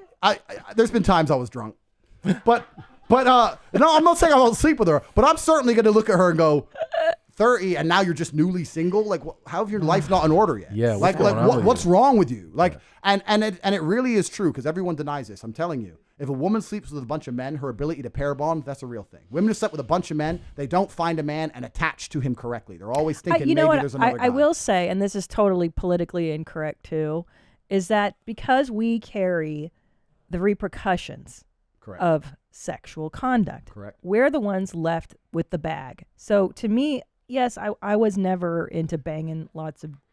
As you shouldn't be. Well, because you think it's an unconscious thing. It's like, well, God, if this guy busts nuts in me, he doesn't even like me. You don't even know me. You just nailed it. I don't want your jizz inside of me. Well, I you don't just even nailed know it. you. No, but you just nailed it. This is Right. the exact point, right? Because you have to look at humans from a societal standpoint and an evolutionary standpoint. Evolutionarily, females found a man, got pregnant, and stayed attached to that man. Right. So women are not evolutionarily wired to be jumping from dick to dick to dick to dick to dick to dick to dick and stay mentally sane. Men can do that. We can stay sane. We don't give a shit. Women, for the longest period of... Don't nod your head yes. Yeah, we can. For the longest period of human history, women didn't do this. Don't do this. He's so happy. Tom's happy. This is his contentment. What are you doing to my husband? You need to leave, sir. He scripted He's going to move to Romania He now. told me what to say. But no, it's true, right? So Keep going. Promiscuity amongst females is something it's like 50 years old. But and it's I don't brand know new, what it is. and women I'm not can't. the They're, science. they're not mentally evolved for it. For 5,000 years, they weren't that way. Here's the I thing. don't know. I don't care. We haven't like, studied I don't enough. care, but I do find it unattractive. Like when a woman's like, I've slept with fucking 80 Can I guys." tell I'm you like, something? "Ugh." But I find it unattractive in a male I who has understand the that. same behavior. Yeah, I I understand. was repulsed by men that would say, "Oh, I've banged 57." I'm like, something's wrong with you, bro. Yeah. I don't think that's normal for anybody to just body count. That's a good point. That's fucking gross. That's a good point. Now, I think the strangest thing about that is that you'd tell a girl that. Like, I would never sit there with a woman. Yeah, and say, I don't want to know. That's stupid. That's stupid. Yeah. I mean, is it true? Yeah. Of course. Probably. But I would never sit there and be like, yeah, because I think that's just weird. It's tacky too. It's tacky. Yeah, it's gross. But I also think that women intrinsically, because we're looking at women from an evolutionary perspective and men from an evolutionary perspective, with a high enough value male, women don't expect monogamy and they don't expect Definitely true. They look at Chris. They look at Chris Brown in the club. You think they're thinking he's going to be loyal to me? Fuck no. They don't care. They don't care. They're looking for status and like he has enough status. I don't care if he's loyal. So my point is, if you were single right now, if you were single and you're out and you meet a guy who's like, a multimillionaire, good looking, masculine, whatever, owns a bunch of shit. You wouldn't be like, this guy probably hasn't been with many women. Well, that's a different ballpark. But I'm saying you might be, if you're attracted to him, your brain tells you this guy has options. Yeah. Of course. So. And this is my point. And I think that women, to some degree, tolerate male promiscuity because it's evolutionarily designed inside of men. I don't know. And it's cultural. It's more cultural too. Like in Eastern Europe, for instance, it's more normal. Yeah. Yeah. France, normal. Yeah. America, no. No, and I'm not talking about it from societal perspective. I'm saying just the fact that female promiscuity as a whole is a very, very detrimental way to live your life as a woman. I don't think there's any happiness in that. I think if a woman runs around jumping on dick to dick to dick, I think they genuinely, these are the people on the most Xanax, drink the most. They're the saddest people. They're not happy. I can't imagine it's good for you. And those apps and stuff, I don't think it's good for humanity. It's personally. Not. Whereas I think if a man is out there and he's sleeping with a bunch of chicks, I don't think it hurts him mentally. I don't know. We don't know. I do. Maybe it does. I know. Well, look at you. I mean, ask me. You're perfect. Ask me. You're perfect. Does fucking all those bitches hurt you mentally? I don't want to ask. Ask. Look at yourself in the mirror. Deep in my eyes. Deep in your own eyes. I know the answer. You ask yourself. I know the answer. Deep into my own eyes. Wait, can I point out this is called Tramp Talk? Yeah. The show behind him is Tramp Talk, which is fucking brilliant. Andrew, has it hurt you to sleep with all these women? Oh God, don't make him answer it. What do you think his fucking answer is going to be, Tom? I think there's two ways to look at this. I talk so much. I'm sorry. The men who are out here only trying to have sex with women and have no emotional connection, they're weirdos. A lot of this red pill, how to get girls stuff, a lot of them are like that as well. They're like the peak masculine life is just to have a bunch of women that you barely know, and that's stupid. That's fucking ridiculous, right? Every man, if you want to have a good life, you need to have a good relationship with a good woman. When you get sick, it's your woman who's going to care, not your boys, right? But you can love her and she can love you with all her heart. You can love each other. You can be prepared to take a bullet for her and still fuck other bitches. That's what I'm saying. You know what I'm saying? It's no big deal. It's no big deal. You gotta do. We gotta do. We gotta do. So I've got the women who I really care about and I love, but I've also got the other women who's just like. Okay, but what about? But we have children and stuff. What if? What if your boys find out dad's a pimp? Oh shit! No, my God. What's the worst that can happen? Two little pimps. Can we move dad's on? pimping. Is there another clip? Dad's we could pimping. Show? Yeah, here you watch Cobra, this. I can't. I have a heart attack. I'm 5'3". How much do you weigh? That's none of your business. I told you I was fat. Oh, okay. We don't play that shit on my show. You get your big fat ass on somewhere. I don't deal with you big sassy ass broads. I love him. Oh, he's the best. You think you can get out here and be like Danny's big ass? Go knock yourself out. But I would be remiss to try to tell you, as an image consultant and as a person and a professional, that you can be 5'3" and weigh so much that you don't even want to tell somebody how much you weigh and think you're going to get a man to marry you, a high value man. So you go ahead and go on back over and get your 2-piece or 3-piece or whatever you got coming from, Chick-fil-A or Popeyes. Wait, the best is the dismissive, like the mouse when he's like, "So you go ahead." He's to look away. fantastic. But he's right. But doesn't that say a lot about the world we now live in, where when you tell some women the truth, they're flabbergasted? Absolutely. Like how are you flabbergasted by the fact that a man with options doesn't want you? Can I tell you something though, Cobra Tate? That I thought for sure that people would hate fat models. Okay? I fucking abhor fat models. I don't want to see somebody that looks worse than me modeling the clothes I'm aspiring to be this person, right? You know what I'm saying? I asked this guy, we both know him. I go, "Do you like fat models?" He goes, "Yeah, I love slave mind women. Slave mind. Fucking lie. You know what it is? Let me tell you something about the world, because I haven't told you enough yet. I know you think that this is supposed to go on for 2 hours or something. We just got fucking warmed up. We just got started. Sorry, production staff. I'm not done. Let me tell you something about the world. When you're not prepared to fight, if you're not prepared to fight to defend an idea, And this is actually something you can extrapolate to how the whole world works, right? Yeah. When you find men who are physically capable or with high testosterone levels, we're allowed to have ideas which are abstract, because if someone disagrees with us, we're prepared to defend them. If you're a little bitch, what you do is you go through life and you say things that are completely socially acceptable because you don't want to ever have to defend your But point. I believe this guy genuinely likes No, thicker he's a women. punk. Yeah. And he saw on Twitter he's supposed to like it, so now he likes it. That's what he is. He's slave-minded because he's afraid to say something which he's going to have to defend. Who was it? I'll write it down for you. Yeah. Give me his fucking name. I'm coming for you. I'm going to pull up outside you when I'm done with that German fuck. What's his name? Pussy. Oh, yeah. Pussy. Pussy. P-U-S-S-Y. He's a pussy. He's not pussy. I know what he's saying. I know what Andrew means. No, but you can like a thick girl, whatever. I'm not saying that. But we're talking about these women who are models who are just clearly unattractive. Yeah, I agree. Delusion. Delusion. You know what the other one that's makes fucking me bullshit? crazy. This one really bothers me. Is when somebody, sometimes it's a famous person, sometimes it's just a regular person, is overweight, loses a bunch of weight, right? And then people go, you know what though? You were beautiful. Oh, that's bullshit. And both you're beautiful now, but you were also beautiful then. And No, you you go, wait a minute, but that's not true. Yeah. Like you lost. First of all, you lost all that weight. That's great. Yep. We should celebrate that. And now you are physically more attractive. But don't you see that when the Matrix and the people in charge of it try their very best to destroy objective reality? Yeah. When they deliberately convince you things that aren't true, when they destroy objective reality, your mind is now fully open for programming. Yeah. That is a woman because she says she's a woman. Yeah. That is attractive because they said this is a pandemic. I work hard. Inflation is good. Inflation is good. Give me my 5th booster injection. It's destroying your mind to the point where you're completely open for programming.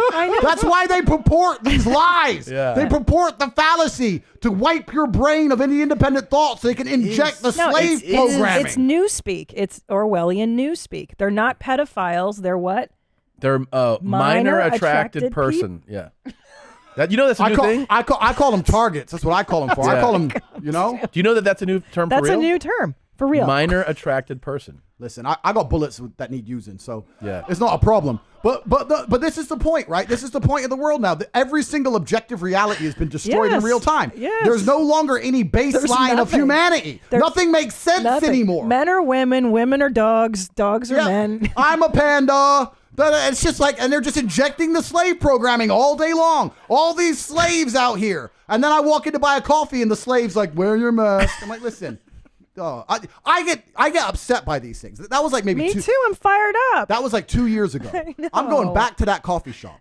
My next Tate speech, next time I'm in Germany, I'm going back to the same one. And that bitch better hope to God he ain't working. So I'm going to walk in maskless. Do you remember me?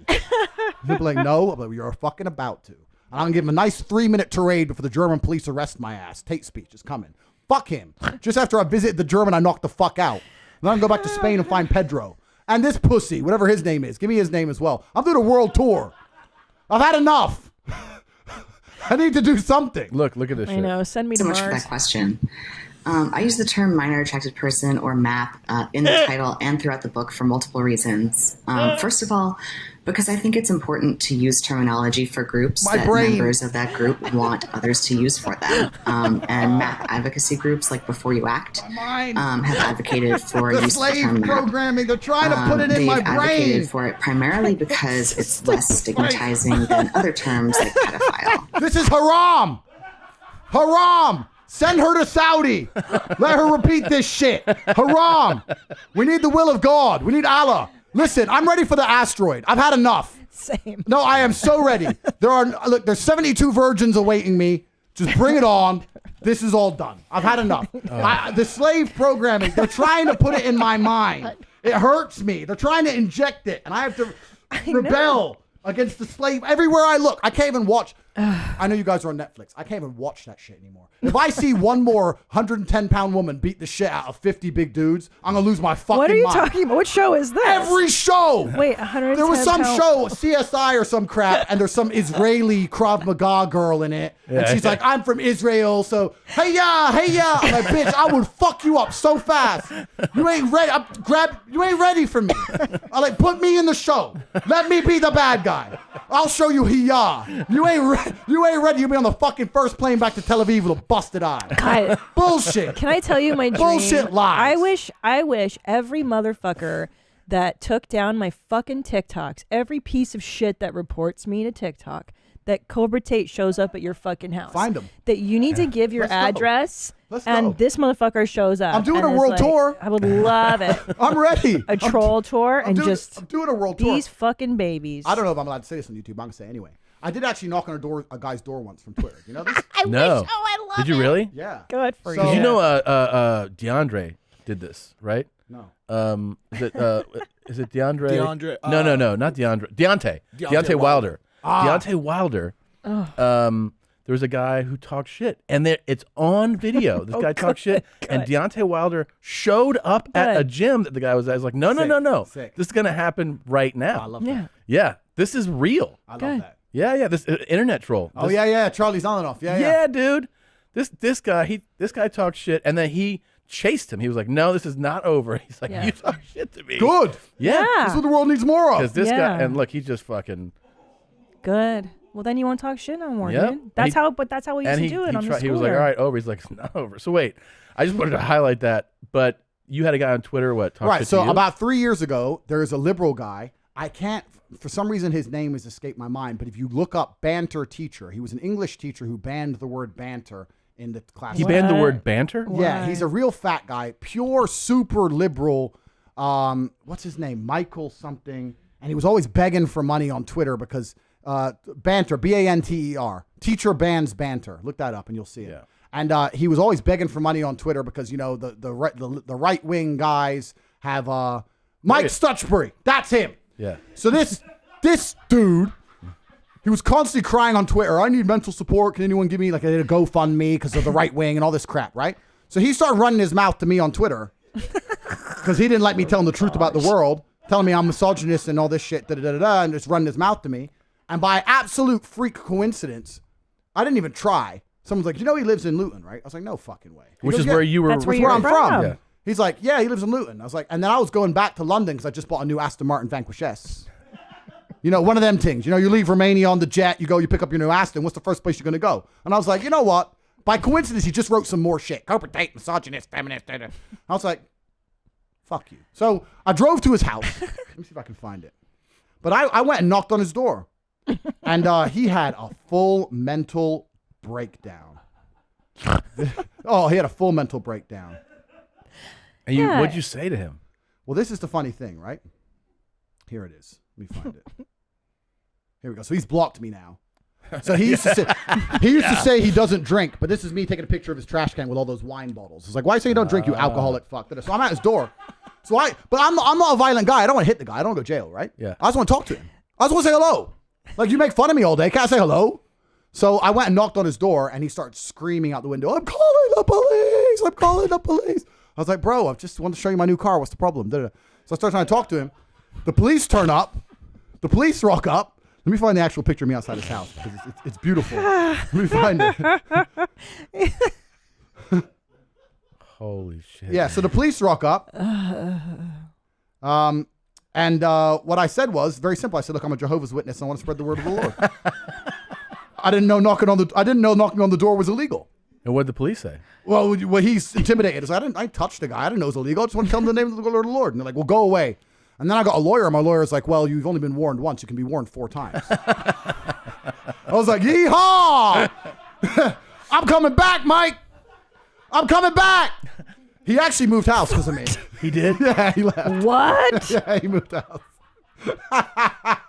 You should do more troll I told you I'm doing a world tour. I'm getting warmed up. Yeah. Like I know there's only a matter of time until I'm banned from every single social media and I don't exist anymore. It's fine. I exist in the real world. Right. In your nightmares. Like Freddy Krueger. "Oh, Tate's been banned for 1.5 years. I wonder what he's doing." Knock, knock. That's what. I'm coming. I'll find the picture outside his house because it's absolutely beautiful. I just have to find it. Now, here's the deal, man, is that some people would accuse you of bullying. That's not bullying. But he was bullying you on Twitter, no? Literally, all he did was insult me, and all I wanted to do was bring him closer to Christ. And he was upset with you on Twitter about what, your views? Telling the truth about Earth. You know, normal things. Yeah. Just existing. Yeah. Oh, you're this, you're that. Blah, blah, this guy's this, he's this. It's like, shut up. Stop being a little bitch. I literally wanted to just record a video. I actually was hoping to have a normal interaction with him because I thought it'd be funny. Yeah. I'm 0% the guy who's going to attack someone. I know I come across that way, but I'm actually very intelligent. I'm not going to get fucking arrested for beating some guy from Twitter. So I wanted to just talk to him and record it and think it'd be funny. But he crapped himself so instantly and so monumentally that it was just like became a thing. Yeah. I originally had Tristan filming, and I was gonna ask him, like, why do you think I'm a feminist? Da, da, da, da. But he just completely crapped himself. Really? Like really bad. He was literally crying out the window, screaming on the phone, calling the police. Even the police officers, a man and a woman turned up. I said to the woman, like, come on, this is a bit extreme. Look at him, he's crying out the window. And she's kind of like, well, yeah, but he's scared. I'm like, no, this is just gay. There it is, bam! There it is. I love my new car. This is me outside his house saying, I love my new car. There you Woo! But I didn't do nothing. I know this is probably get me in trouble with somebody. Listen, English police, you've arrested me enough, right? I didn't do nothing. I'm trying to spread the word of the Lord. I'm a Jehovah's Witness. I really want to bring him closer to Christ. Yeah, what's wrong with that? That was my only intention. I ain't hurt nobody. Well, plus you have 3 more warnings. You're fine. It's like I zoomed in on his house number on accident. Oops. Oops. He's not there anymore. No big he's deal. gone. He's gone. He ran away. Oh, what does he say? So just had these sent to me while waiting for police. Banging on our door was Andrew Tate, kickboxer, and someone else. Someone else was my brother. Yeah. And he looked that's just him having a panic attack. But yeah, it was this is a few years that ago. Honestly, that has to be pretty scary. If you talk shit to a fighter they're at your door. Yeah. That's pretty scary. Yeah. Yeah, it is. But I think Mike Tyson said it, right? He said social media has people comfortable with disrespecting each other without getting punched in the face. Yeah. In the olden way of man, I would never disrespect someone to their face unless I understood there might be a physical confrontation. Absolutely. So you check There's yourself a consequence. A little bit. There's a consequence. There's no longer any But consequence. you learn that in fucking grade school. And now, if someone fucks with your kid and hits your kid and your kid hits that kid back, your kid will get in trouble. Yeah. Do you know what I mean? Say for protecting themselves. And that's once again conditioning. They're conditioning you Crazy. to take the shit sandwich, do nothing But bad. I'll tell you this, I told my son, because it's the older one, I told him, I go, that's okay.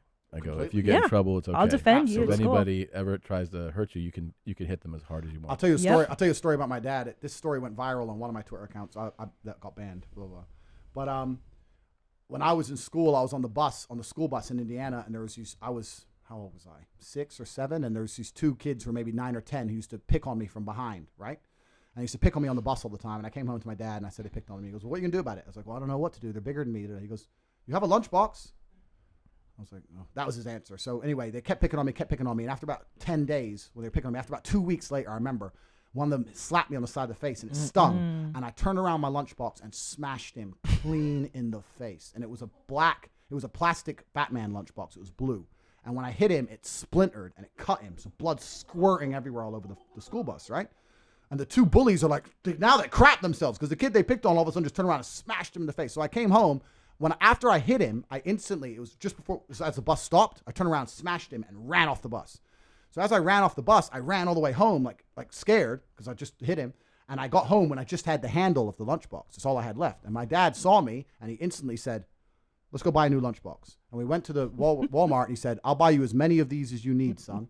And he bought me a new lunchbox, and that was the end of my bullying story. He bullied me again. He didn't ask me who they were. The school called. I don't know what he said to him. Must have told him to fuck off. I never heard about it again. But that was my dad's answer. Oh, my dad didn't come to save me. I kept telling my dad about him. He's like, no, fix it. Yeah. And after I smashed him in the face, my dad bought me a brand new lunchbox. He goes, anytime you need a new lunchbox, let me know. Otherwise, you know what to do. And that was it. Yeah. And I was never picked on again. That's right. And I learned my lesson for life, right? Sometimes you tolerate X, and then it gets to Y.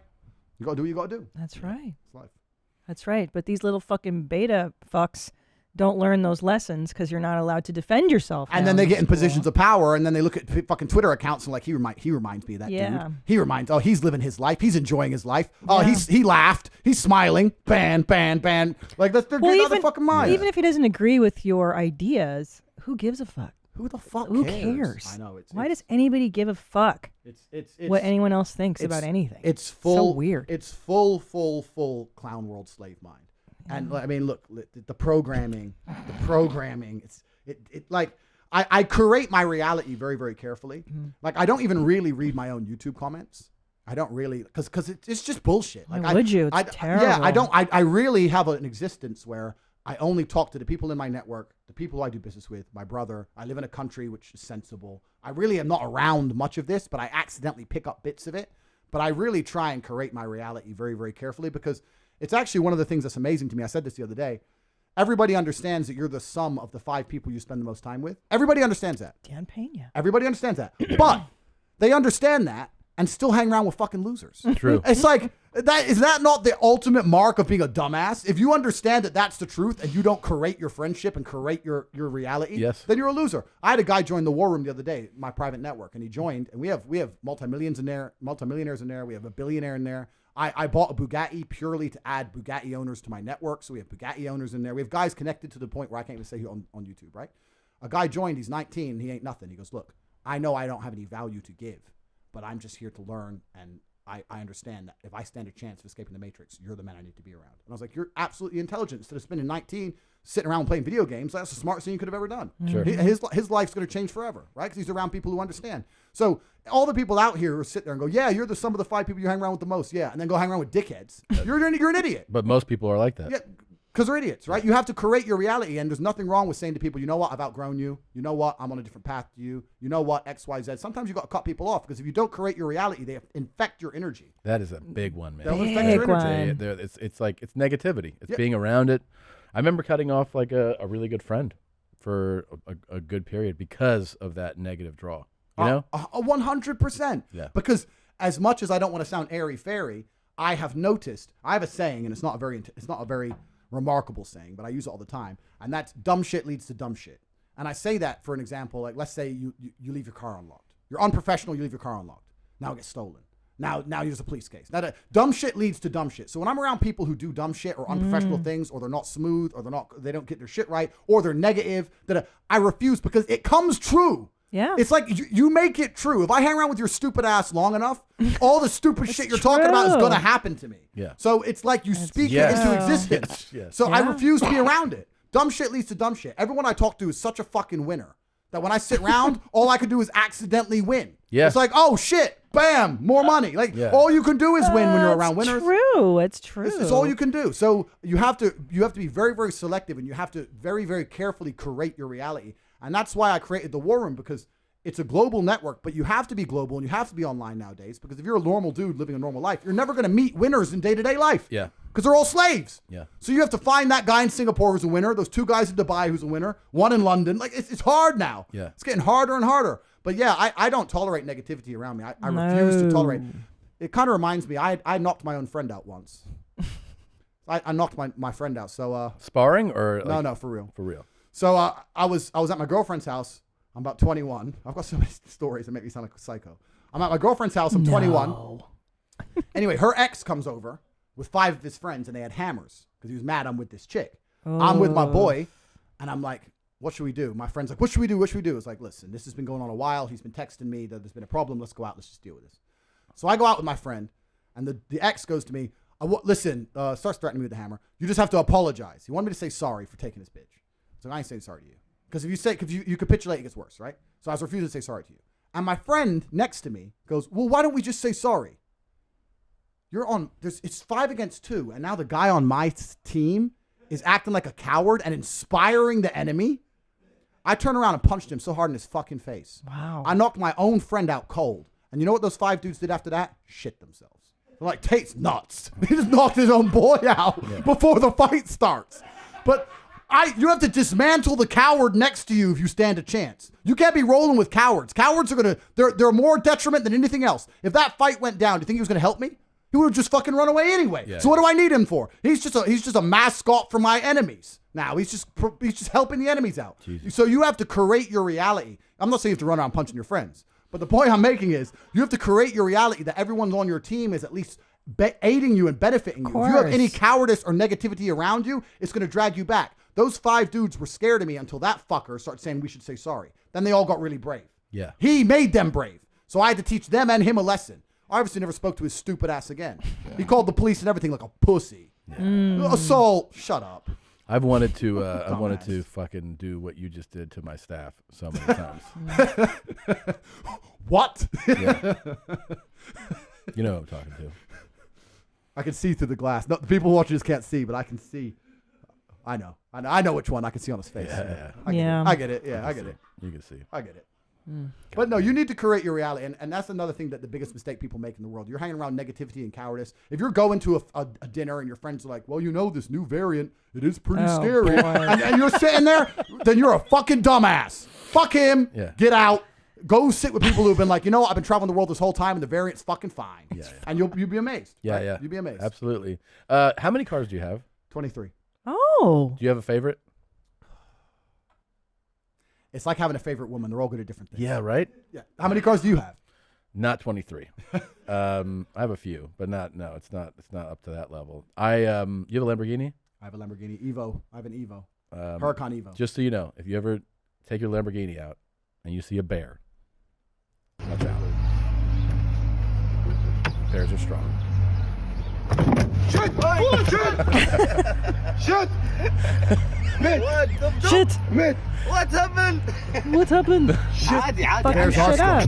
Dude, off the hinges. Just rip that thing off. And you know what? Romania actually has the most bears in Europe. And when when you drive in the mountains, when you drive there's a really famous road. If you Google it, if you can spell this, it's called the Transfiguration. Transfagar. It'll come up. Transfiguration Highway. And if you drive the Transfiguration, click on images. It's there's bears everywhere. Whoa, wow, that's cool. You've driven that road? I drive it. Yeah, there's a picture on my Instagram. Dude, that looks amazing. And there's no speed limits. Oh, dude. I'm gonna he's going to Romania. I'm gonna have to make a trip. You just heard it. If you load up my Instagram, you'll see a picture of me on the Transfiguration. I have a 765 McLaren. You have a 765? I have two of them. Coupe and convertible. I couldn't decide. That's one of the craziest things I've ever driven. I actually think that is insane that someone can just buy that. I'm like, this is too crazy. It should be illegal. It should be illegal. Oh, it's incredible. So there's my new purple one that's spec'd. You can see that's my 765 convertible Spider. It's beautiful. Yeah, that comes in February. I just bought that one. And then if you scroll down a bit, I've got a DBS there. Yeah. This is how we drive in Romania. Click on that Lamborghini video. This is kind of up in the mountains a bit. You see, there's all like the little church things and stuff. So I'll show you quickly. This is how we're driving out there. Because there's basically no traffic laws.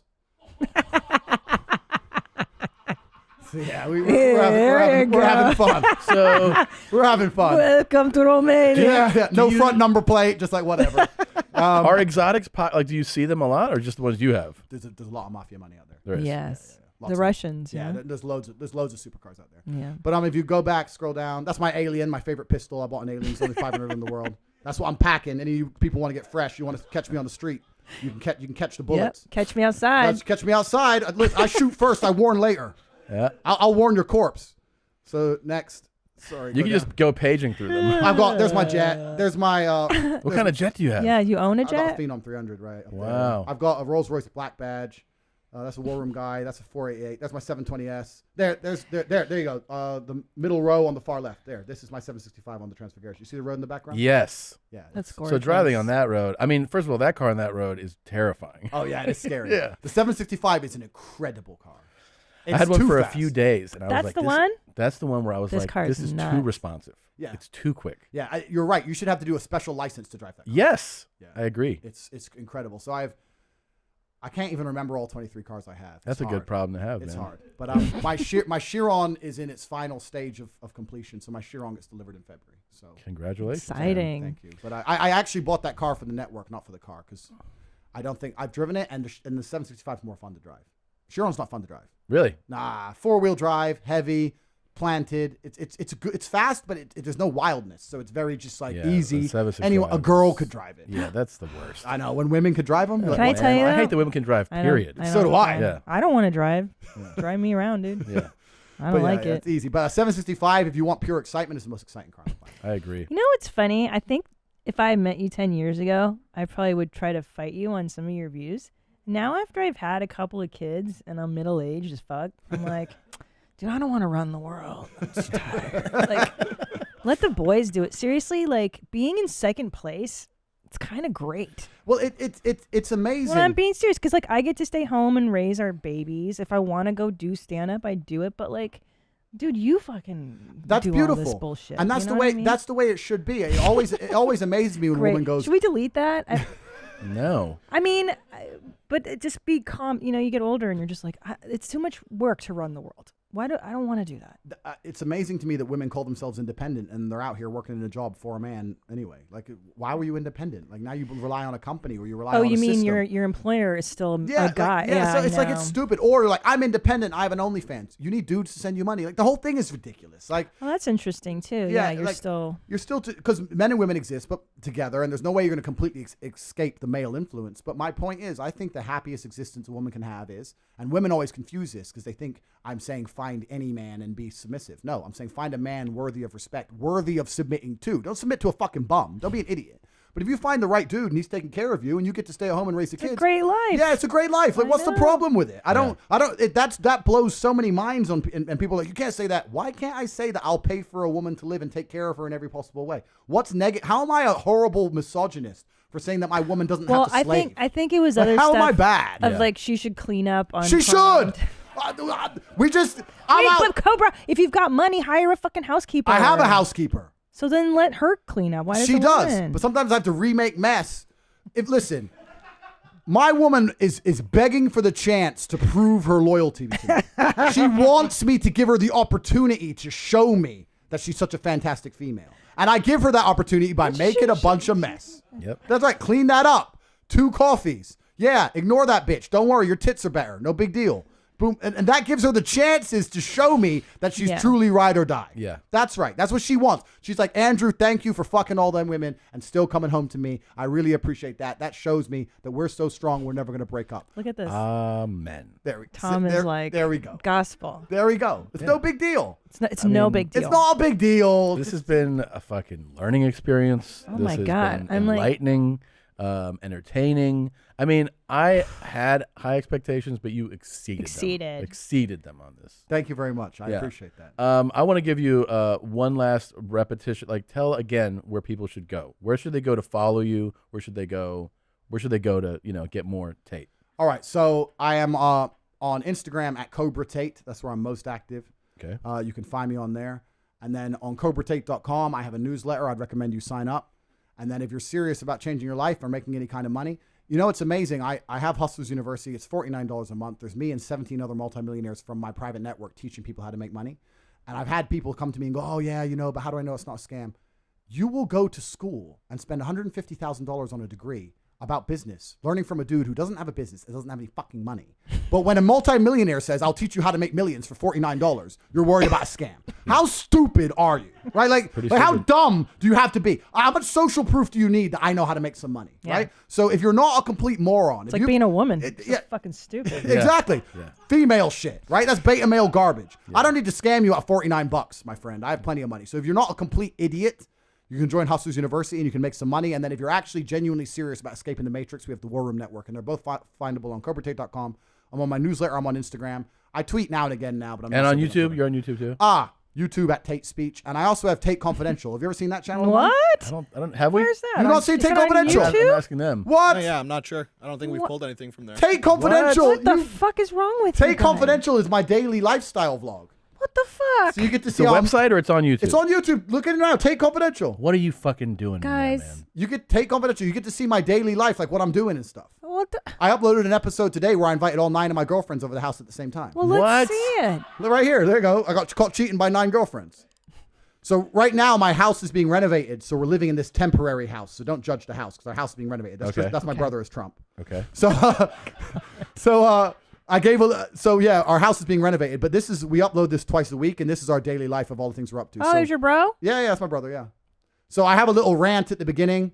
I complain about how femme-centric systems control the world, and I'm tired of men being scared of female feelings. Mm-hmm. Then we have some sparring, and then if you skip about halfway through, we invited all our girlfriends over to the house at the same time. This is my brother saying he's going down with the ship, and then it shows the scene from Titanic where he goes down with the ship. And that's just all our girls are over the house. Yeah. Like I said, this is a temporary house. My house is being renovated. Right. But across the next 10 minutes, it descends into crying, tears, cat fights. no. All of it's all there. It's all there. It's all I this is mean, my that's life. It's all there. Who's not going to sign up for this? doesn't Subscribe want right that? now. Yeah, Tate Confidential. Yeah. Man, So I can't wait to go to Bucharest. yeah, this is all our chicks that and me. I got to the point where I thought the only way to control them was to tell them I could do yoga fire like Dalsim. Yeah. So they were just trying to talk shit, and I was like, listen, yoga fire. And they're like, what does that mean? So I had to keep them in check. So Tristan's loving it with all his girls. They all kind of got along for a while. They all got drunk and they were friends, and then they all worked it out, and it kind of went They all wrong. look like sweet girls. Yeah, Very it was nice fun. girls, yeah. It was fun. So that's Tate Confidential. So we show our lifestyle twice a week on there as well. There you go, man. I'm hooked. I'm in. I'm into, dude. I can't thank you enough for coming. Yeah, thank you so The jet's much. fueled up. So where do you head from here? I'm gonna bounce to Prague. To Prague. Hey, lovely. Yeah, I'm gonna go check out Prague, and then I'm gonna go to Good. London for Christmas, and then I'm gonna go to Dubai. And after that, I have some work I don't want to do, but I probably have to go to Thailand. And after all of that, I'm gonna go to Warsaw, then Bucharest, and I'm staying there all summer. Sweet. That's the plan. Summer in Bucharest. That's the plan. We'll link up Beautiful. somewhere, man. Hey, I'm waiting for you guys bro. in Eastern Europe. Anywhere from Latvia, Estonia, all the way Okay. down to Bulgaria. I have it on lock. You tell me Okay, what you homie. need. You need a passport. You need a gun. You need bodyguards. Bears. You need bears. You need Lambos. Army tank. We're coming. Drop We're me a coming, text. dude. I got the connections. No problem. I'll make Let's it do happen. it. You're the man. Cobra Tate, thank you so much for coming today, man. We really appreciate Thanks it. for having Dude, me, you're guys. the best. Thank you. See you guys next time. Bye. This is my struggle.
I don't care about anything at all.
Hi, thank you for watching that episode of Your Mom's House. Please continue to watch more. You can see all these where my hand's gesturing. You can click on those.